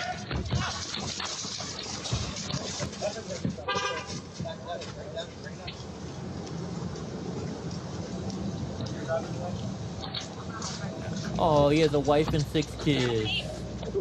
He is taken from Minnesota to El Paso, Texas within 40 hours of detainment. Oh yeah, he's going back. His family have admitted that he is an illegal alien and was deported once before, 16 years ago. So he's been living here for 16 years since his first deportation. Hey, I got no issues with ICE agents doing that. They just caught an illegal and got him out of our country. So good. I have no problem with them doing that whatsoever. Do you guys? I don't think you do. He looks Mexican from behind, says Goofy on the shooter. Yeah, kind of does, but we can't. It's from behind. So Mike Lee, don't tell me there isn't time to enforce the talking filibuster for the Save America Act when the Senate is in recess as often as it is. As it has been since Senate Democrats defunded the Department of Homeland Security and then immediately fled to the Munich Security Conference. And why he's saying this is they're saying it's going to take a lot of time. And a standing filibuster, which we talked about on our show the other day, if you didn't watch it, you should go check it out. How it works is this. So normally you got to win 60, you got to get at least 60 votes to pass the bill, right, in the Senate. But what you do is, though, if you start a standing filibuster, right, what that means is, so days in Senate are not like days of the week. Once you open a day, it's not done until you close it, which could be for as long as they want. They can keep it open for as long as they want. So if you force a talking filibuster, and the way they do that is they don't put the bill up on the, they don't put the bill up for a vote yet. So there's no vote, right? They have it on the calendar, but there's no vote. And then what they do is the minority, which would be the Democrats in this case, each representative for the Democrats can speak twice. And once they start speaking, they cannot leave for an extended period of time. So, they'll give you like 5 minutes to go to the bathroom, stuff like that, but you have to constantly speak. And let's say you get AOC to ask you a question to kind of take up, give you a second to run to the bathroom or something like that. Well, then AOC just used up one of her times. So they get twice. And so it can lead up to a long time. That's what they're saying. It could take forever. But who cares? We want voter ID in this country. And I have no problem whatsoever doing that. All right, Goofy says, I saw a video. A dude pulled up to Home Depot, asked the dudes if they were looking for work. They jumped in the back of the truck, and the driver put on his ice hat. That's just probably a joke video, though, right, Goofy? All right, we're gonna do the drinking game like we always do. Tim Burchett's gonna be speaking here. Justin, Representative Tim Burchett says it perfectly after Democrats embarrassed America overseas. Let's see what he says. I think Hillary's washed up, AOC's washed out, and Gavin Newsom just needs a wash. You know, the Democrats better just stick to what they know best, and that's hating President Trump for no reason. And it's clearly this issue. 300,000 kids disappear over the border during the Biden administration. I know you've talked about it. I think Hillary's washed up, AOC's washed out, and Gavin Newsom just needs a wash. You know, the Democrats. See, Gavin says those videos are old. Yeah, you know, it's people do parody videos like that all the time. It's just the way it works, you know. People do that to get views and stuff, which is, hey, that's how they make money. Goofy says, how is that different from requiring the 60 vote threshold and nuking the filibuster? It's different because we don't have 60 votes because there's only 50. I'm not sure the exact number now anymore because it's changed, senators. So you can't get the 60 votes because Democrats will never vote for it. That's why you need the standing filibuster to start, because then it goes down to you only need 51 votes to win. So it's going to be 50-50 from what I remember correctly. And then, you know, J.D. Vance comes in and votes to get it passed. All right, Greg Gutfield on AOC trying to... If you want to learn about it, Goofy, go... I think it was Monday's video or Sunday's video. Go back and search for it on Rumble and you'll find it. And I explained the whole entire thing for like 20-30 minutes. All right, Greg Gutfield on AOC trying to fact check Marco Rubio, claiming Cowboys didn't come from Spain. Should be good. No, the way she mocked J.D. Vance, that, you know, the idea that American Cowboys came from Spain, that was so stupid. She's wrong. They were brought there, like, I don't know, in the 15th century by some guy. Get this. Do you know what his name is? Cortez. She's a direct descendant of the guy that brought the horses to Mexico and then to America. So weirdly enough, it was Cortez who brought the horses and then later gave us an ass. Anyway, I think the Democrats are blessed with the binary filter of being within our border, where Democrats and Republicans are kind of seen as intellectual equivalents because there are two parties. But once you step outside the country, that equality evaporates, you know, on contact. It's like two guys playing Call of Duty. Then they both go to war, but only one has real combat and experience and skills. That's when that's what happens to the Dems when they leave the house and they venture outside and you see that they know nothing. And it's like on cable news, you know, you could see AOC and Gav can raise themselves up by sparring online with Trump.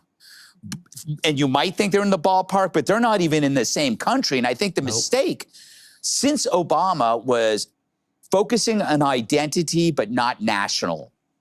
In fact, it was the opposite of national identity. It was splintered factions and causes, whether it was trans, illegal rights, felon justice, kind of activist-driven climate, pronouns, land acknowledgement. So the Dems took this short-term virtue signal and let everything else go to pot. So they became almost like the children in Lord of the Flies. They just start going after each other. And Republicans, just by default, look like adults, even if you disagree with them. And they have to return to the island to establish order. And the children hate it. But the problem with this identity politics is you only focus inward and not outward. They look like children because they are.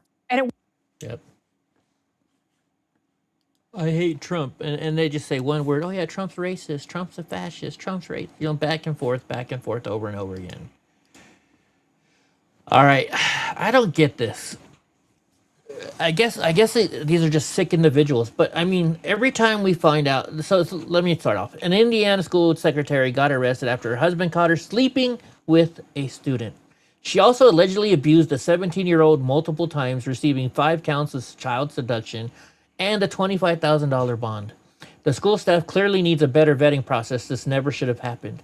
I mean, this is a decent-looking woman. why are women, and they're always decent looking women, why do these people, especially who have husbands, the last two that I've heard about, have both had husbands. They cheated on their husband with a minor.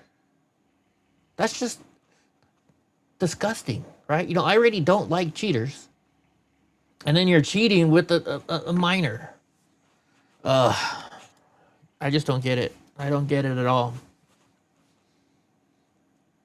Okay, and this happened the other day. A 13-year-old boy was slashed in the neck by a career criminal in Daytona Beach, Florida. The doctor told him 1 millimeter deeper and we'd be having a different conversation. Let's see. As soon as we realized what happened, I could see his neck gashed wide open. I could see all the way down to the meat. 13-year-old Sullivan Clark was on his phone walking with his parents near the slingshot ride when police say Jermaine Long walked up and slashed his throat. His mom, Lori, initially thought it was a robbery. I thought he was stealing Sully's phone. As soon as he slashed him, I yelled. I said, "Hey." Sullivan's father, Jared, Look says at the that. sight Wow. was something he can never unsee. The doctor told him 1 millimeter deep, and we'd be having a different conversation. Sullivan says a split-second glance at a boardwalk ride is likely the only reason he survived. The crazy thing is, I turned at the perfect time because I was on the phone and I happened to be looking up at like the slingshot and I turned. And that's how he got the side of my neck and not right here. Police say they found Long hiding near the overpass on the pier and arrested him. As soon as we realized what Just happened, insane. Just insane. You know?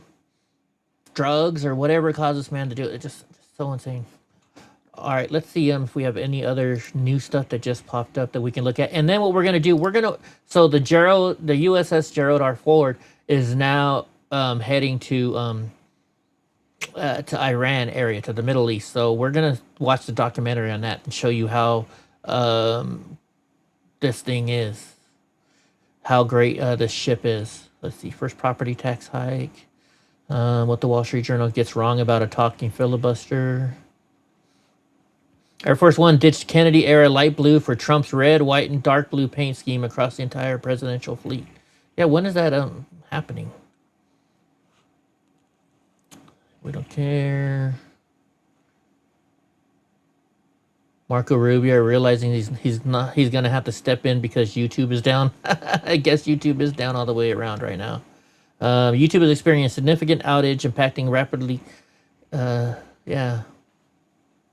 That's what everybody's been telling me.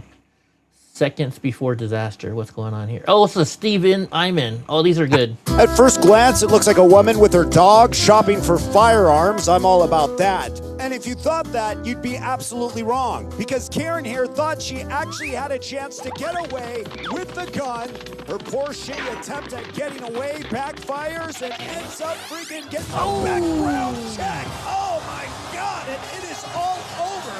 And down goes Karen.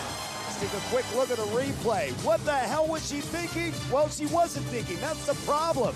Maybe she's a feminist and thought she was a woman and could get away with it, but absolutely wrong because Stone Cold Steve Boston comes in, reminding Karen that his slams are rated E for everyone. Trying to punch Some him. people don't deserve pets like Karen here, who's now crying like a victim, now wondering why her soul practically left her Ozempic-shaped body. Bam! At first, okay, you got it wrong there. You did the what is oh my gosh. So they played the Tomb song. What was that guy's name? Anyways. Yeah, these are funny, but you know, every gun store that I've been to, they have an automatic lock on the door. So the minute you come in, it automatically locks so nobody else can come in and you can't just run off. Absolutely no ice allowed. Inbox. Sign banning ice outside a coffee shop in Portland, Maine. Sounds like they don't want your business if you support ICE. Dashcam captures the moment an SUV speeds down a highway, nearly striking an Oklahoma highway patrol trooper and turn. Wow, look at that. Holy shit. Let's see what caused it. 3 people are expected to recover. Was he in the yeah, he was in the driving lane. Okay. So this is the driving lane. That's the middle of the road. How much you want to bet they were on their phone? Undertaker, thank you, Paul. How much you want to bet How much you want to bet they were on their phone? I bet you they were on their phone. Right? Happens all the time nowadays. Let's see what else we can see real quick. We're gonna is it the Gerald they were talking about, I forget which one they said which ship it was. I thought it was what's the newest one they did? Isn't it the Gerald? Well, let me see. Let's look. Let's go search aircraft carrier heading to, oops. That's all I gotta type. It'll pop up. That was February 2nd, February 3rd. Let's go to the latest. I thought it was a Gerald Ford. Yeah, USS Gerald R. Ford has entered the Strait of Gibraltar and is now heading. All right, so we're gonna watch a documentary on this. It's a amazing ship. USS Gerald. Oops. Gerald R. Ford. Aircraft carrier. I watched a certain documentary on this a while ago. It's pretty cool. It's 42 minutes long. Why not?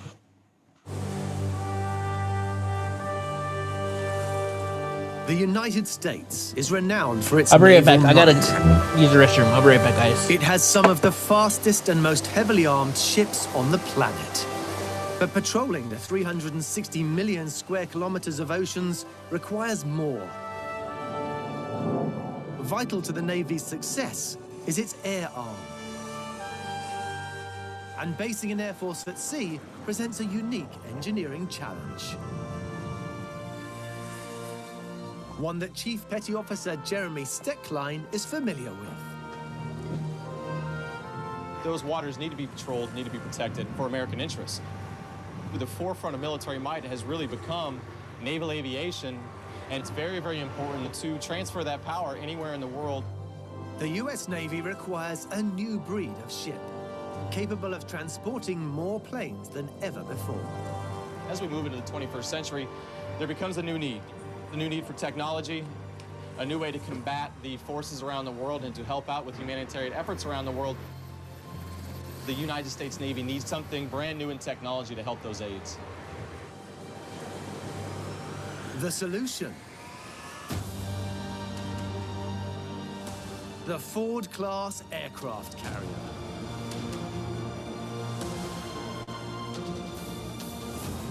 Ford-class carrier is the largest warship ever built. It's about 1,100 feet long, weighs about 100,000 tons.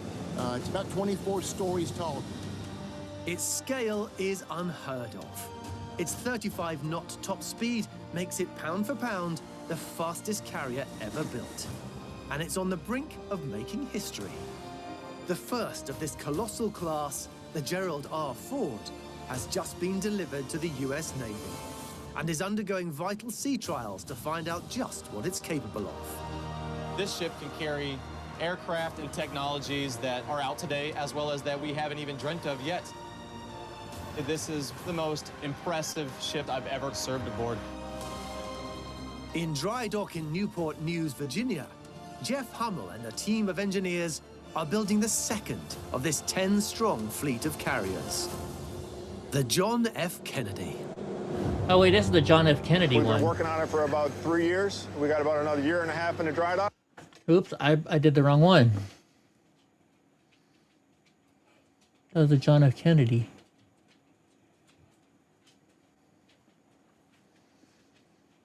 Filters. Just do a little bit of a longer one. Here we go.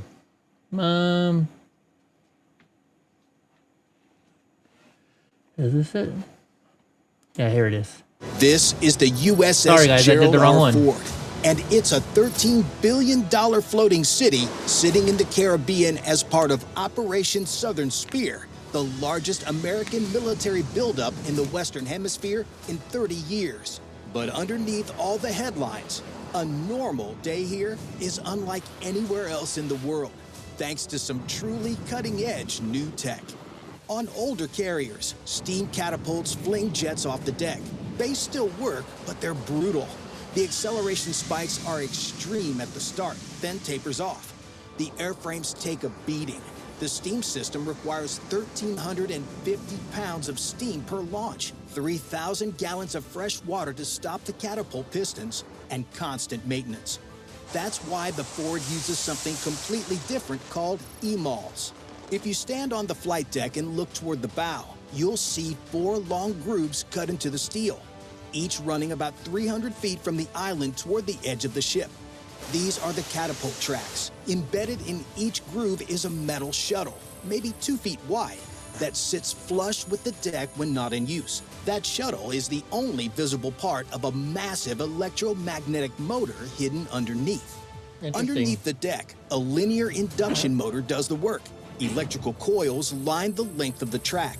When energized in sequence, they create a traveling magnetic wave that puts the shuttle forward at enormous speed. Think of it like the magnetic strips that move roller coaster cars up a hill. Except instead of a slow climb, this one dumps all its energy in 2 seconds. The challenge is power. Wow. A single launch requires up to 484 megajoules released in less than 3 seconds. That works out to over 120 megawatts of instantaneous power per catapult. The ship's reactor produces about 250 megawatts total for the entire vessel. Fire the catapult straight from the reactor and you'd black out the ship. So the system stores energy between launches. 4 disc alternators spin constantly at 6,400 RPM. They're massive rotors acting like flywheels, holding kinetic energy in their rotation. When the catapult fires, a cycloconverter taps that stored energy, transforms it into precisely timed electrical pulses, and feeds them to the linear motor. The motor's slow from 6,400 RPM down to about 5,200 RPM, drained of the energy they just delivered. 45 seconds later, the ship's electrical system has spun them back up to full speed, ready for the next launch.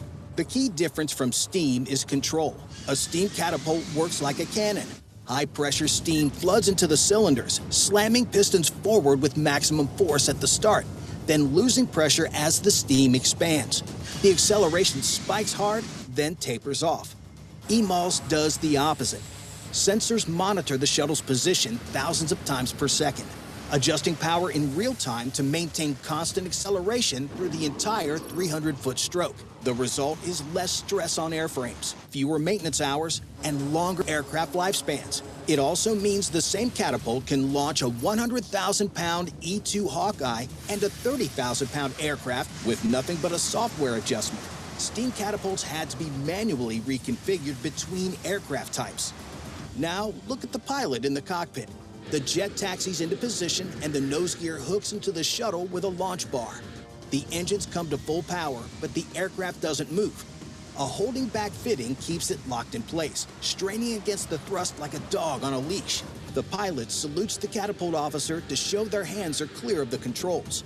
The flight computer will handle the initial rotation and pitching the nose up to the correct angle of attack the moment the shuttle releases. Touch the stick during the launch and the pilot risks fighting the computer, inducing oscillations that could send the aircraft into the water. I didn't know that. So the pilot waits.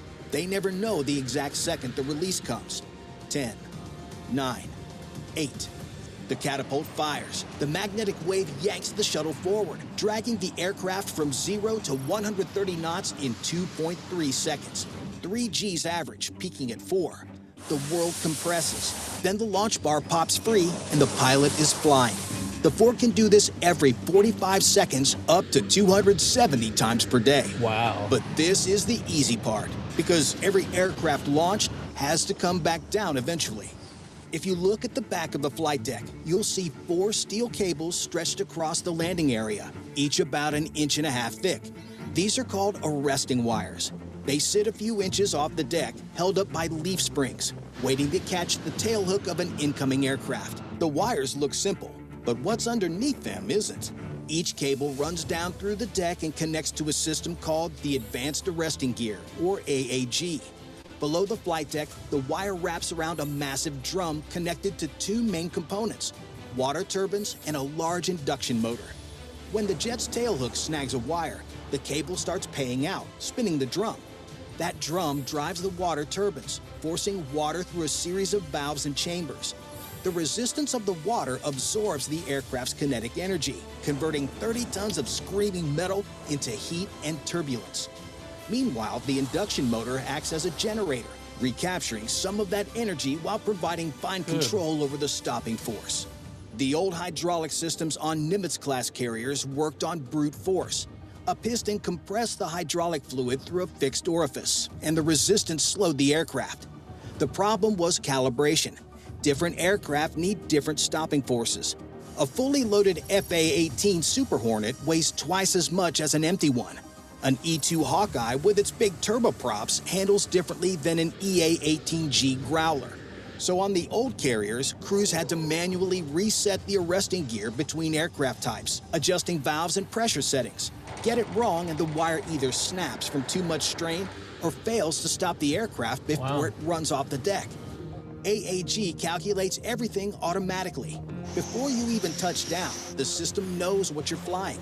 The ship's computers track every aircraft in the pattern, logging weight, fuel state, and configuration.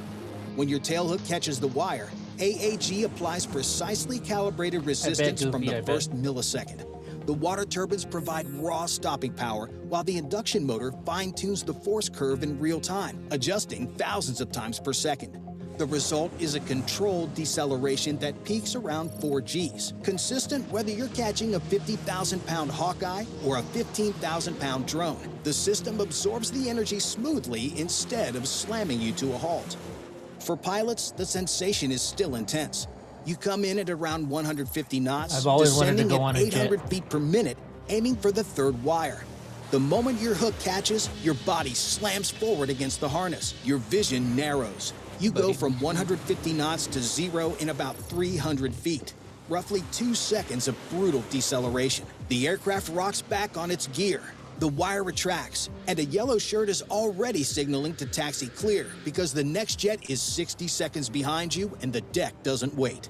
And this yellow jacket is much more than a fashion statement. In fact, the only way this whole deck sequence works is because of a unique color system the Navy invented.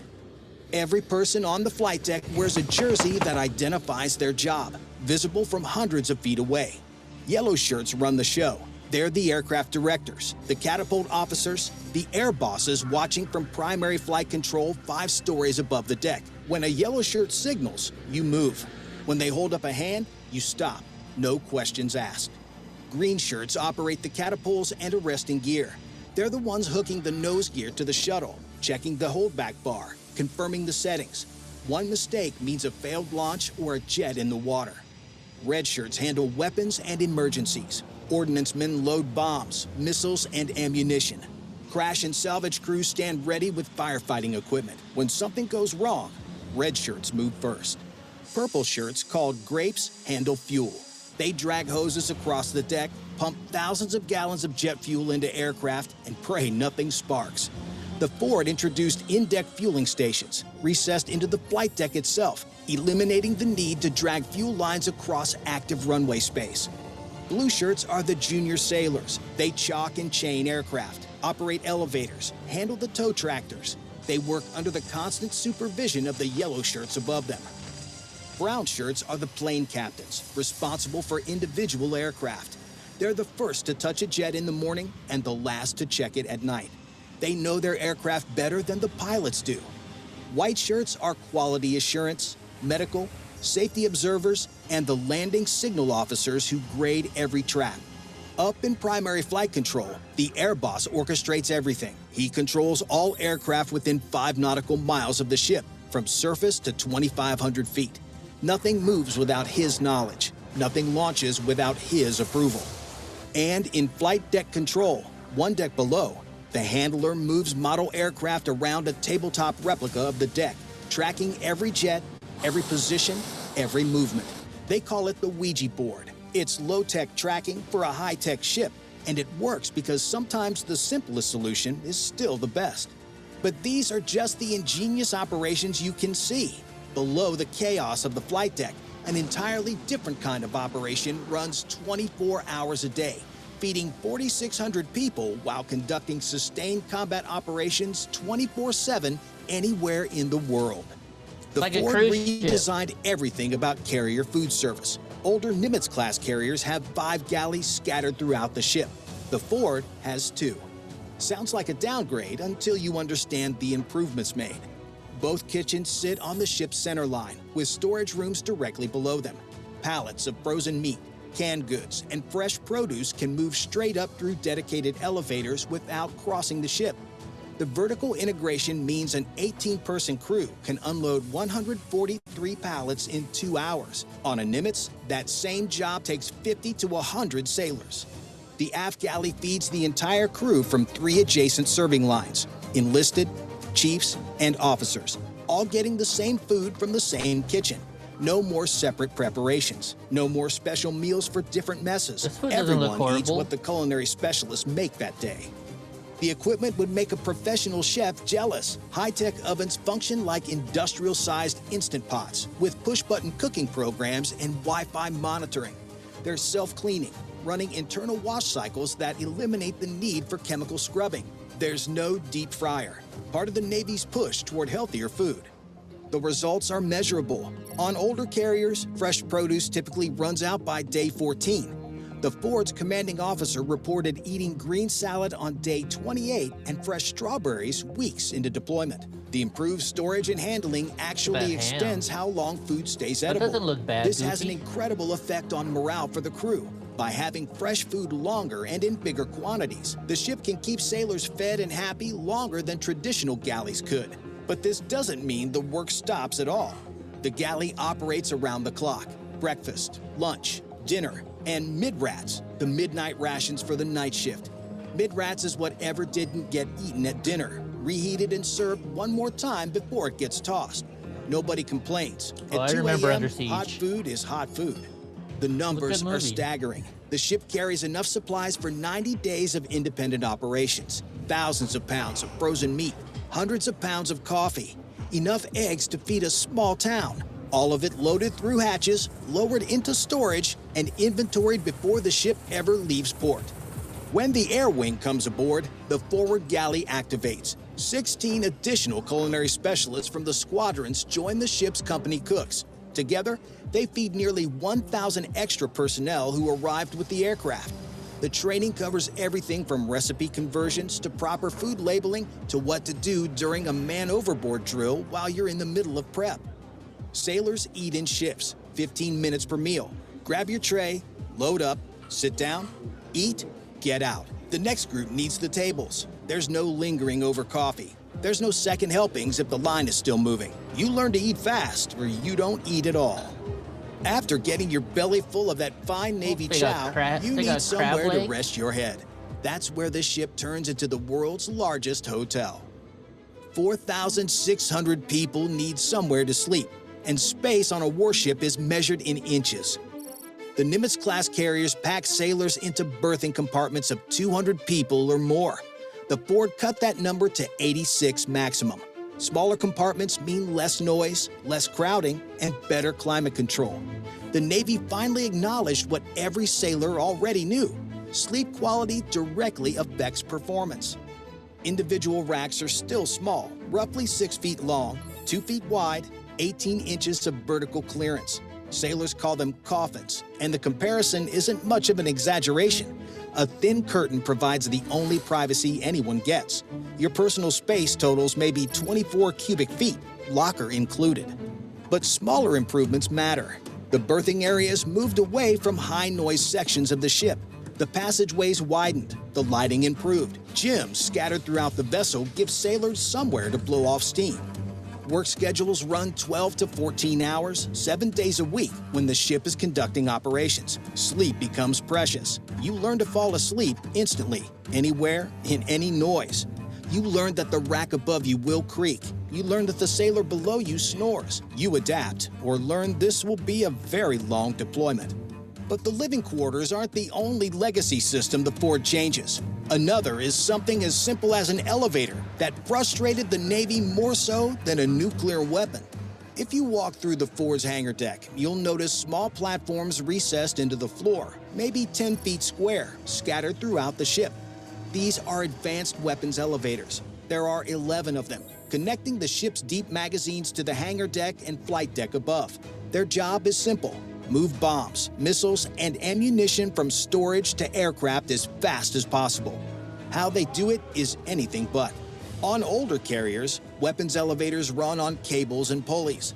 Electric motors turn drums that wind steel cables, raising and lowering platforms through vertical shafts. The system works the same way a construction elevator does. Reliable, proven, but slow. A Nimitz-class elevator moves about 10,500 pounds of ordnance at 100 feet per minute. During sustained combat operations, that speed becomes a bottleneck. Aircraft burn through weapons faster than elevators can deliver them. The Ford's elevators use electromagnetic linear motors, the same basic technology as the EMALs. Instead of cables pulling the platform, electromagnetic coils line the elevator shaft.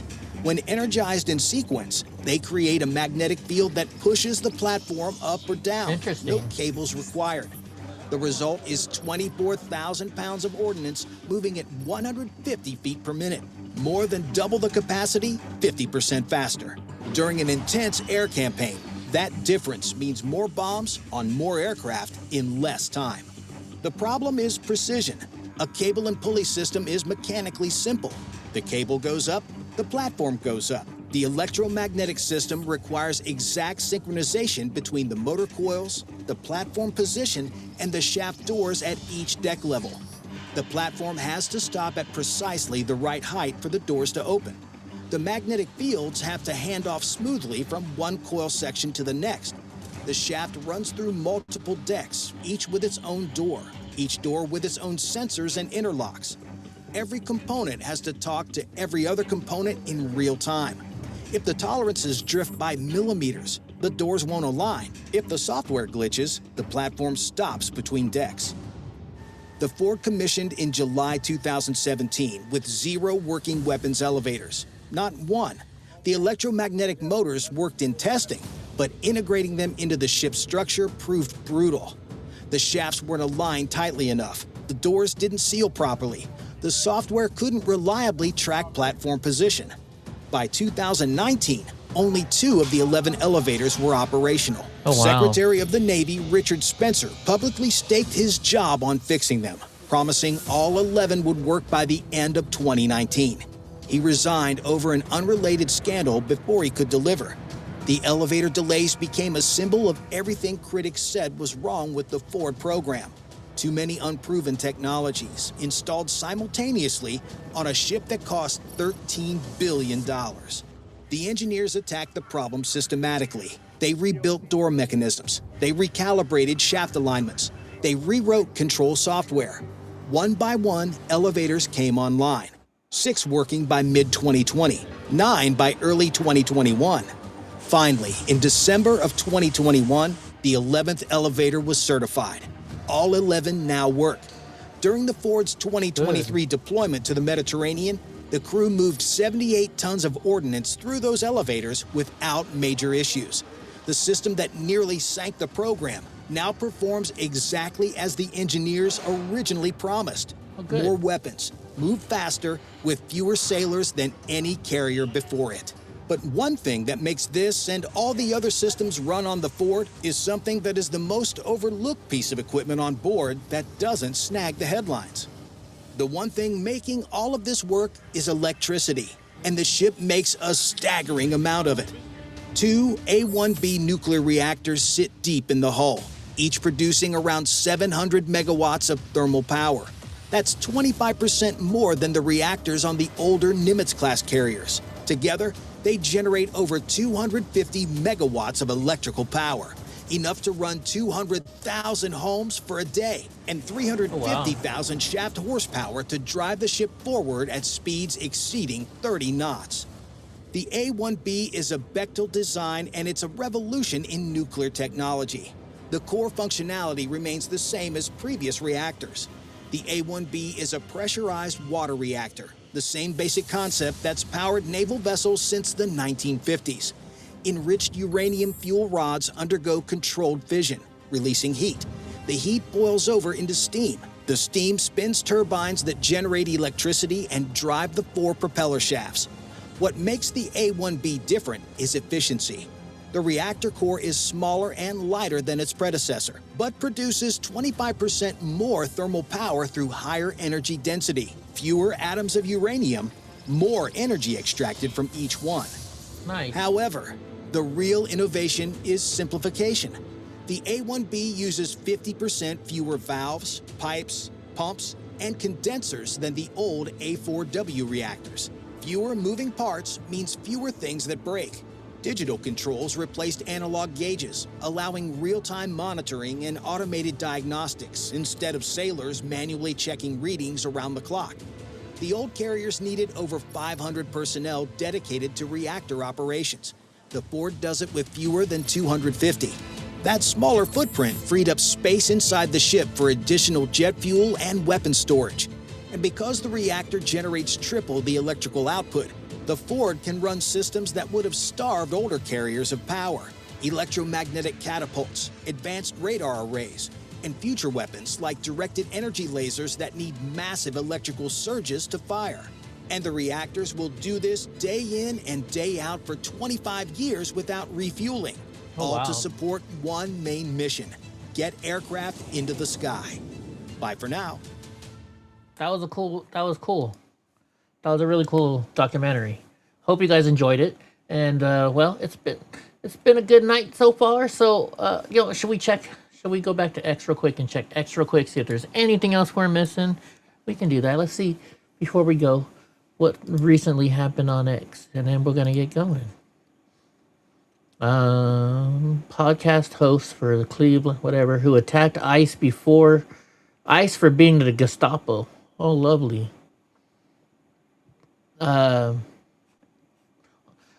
SEC didn't censor Tellerico's segment on Colbert. It was Democrats refusing to give equal time to Jasmine Crockett. They're probably sick and tired of her. We did receive information suggesting that the federal government did not shut down this segment. Number one, that is my understanding, that the federal government didn't shut this down, and we will do an official statement once we get another official statement that we anticipate is going to be coming from Paramount. Do you think the Democrats are finally realizing that the race card no longer works, and that Jasmine Crockett's just a ghetto hoe? All right, so we will read what they say, and then we'll go from there. It is our understanding that Colbert, either Mr. Colbert or CBS, decided that they just didn't want to hear. And you can't hear because of whatever is going off. I never watched I have watched a couple Harry Potter movies, I guess. So the Ranger Road fire is tearing through Oklahoma Panhandle with no signs of slowing down. They warned about this just hours ago. Dangerous night ahead for anyone in the area. So say your prayers for the people of Oklahoma that are going through that right now. Those talk show hosts don't want to give equal time to Republicans. Has nothing to do with Crockett. But you're wrong though, right there, Gavin. Because they have to give all the Democrats equal time too. They gave the one dude time. I don't know. I mean, you might not be wrong. I'm sorry, I shouldn't say that. Because they didn't do either one, right? That makes sense. Okay, you might be right about that, Gavin, actually, now that I think about it. New Mexico lawmakers passed bipartisan legislature money to investigate Zorro Ranch. Good. Epstein stuff. More trans violence. Father in Torrance, California received a call from his frightened daughter claiming that someone was trying to break into the house. Oh yeah, we talked about this earlier. Oh wait, I forgot to see. My meme. I forgot. Is it? Why they put a black dude in there? In our days, we went postal on people, but nowadays we go tranny on people. I gotta make a meme like this, right? Remember back in because the postal workers would always go crazy and shoot people. In our days, we went postal on people, but nowadays we go tranny on people. I gotta make a better one, but that's what we're gonna do. All right, guys, time to get going. I got things to do. I got videos to make, and I gotta finish finally putting together my sim racer so I can maybe do some racing tonight. Cause it's snowing and it's cold, and I'm gonna also cook some hot dinner and feed the dogs. Wait, hold on. Gavin Newsom just posted something. Let's see what Gavin's posted. No, they were told they have to give Republicans equal time because they haven't been. So their sneaky workaround was not to air. But either way, they're trying to not give somebody equal time, and they always try not to give Republicans sneaky or equal time. That's been long going for a long time, right? I don't know. But maybe they just getting sick and tired of the ghetto hoe. The ghetto hoe. Was that an Obama rule? I don't know, Goofy. I don't know. All right, guys. I'm cold. I'm gonna go cook some hot dinner. By the way, if you're in California, it started raining a little while ago, and I think it's snowing again now. Let me look outside real quick. Let me look at my Ring app. See if it's still snowing. Right now, it is. Yeah, it's snowing again now. We're back to snow. Anyways, guys, y'all have a good night. Come back tomorrow. Same bad time, same bad channel. And we'll have another interesting show. Good night, Gavin. Good night, Goofy. And good night, Paul. You're the only three that's been talking, so I can't say good night to anybody else because you haven't chatted. So good night, all, and have a great evening.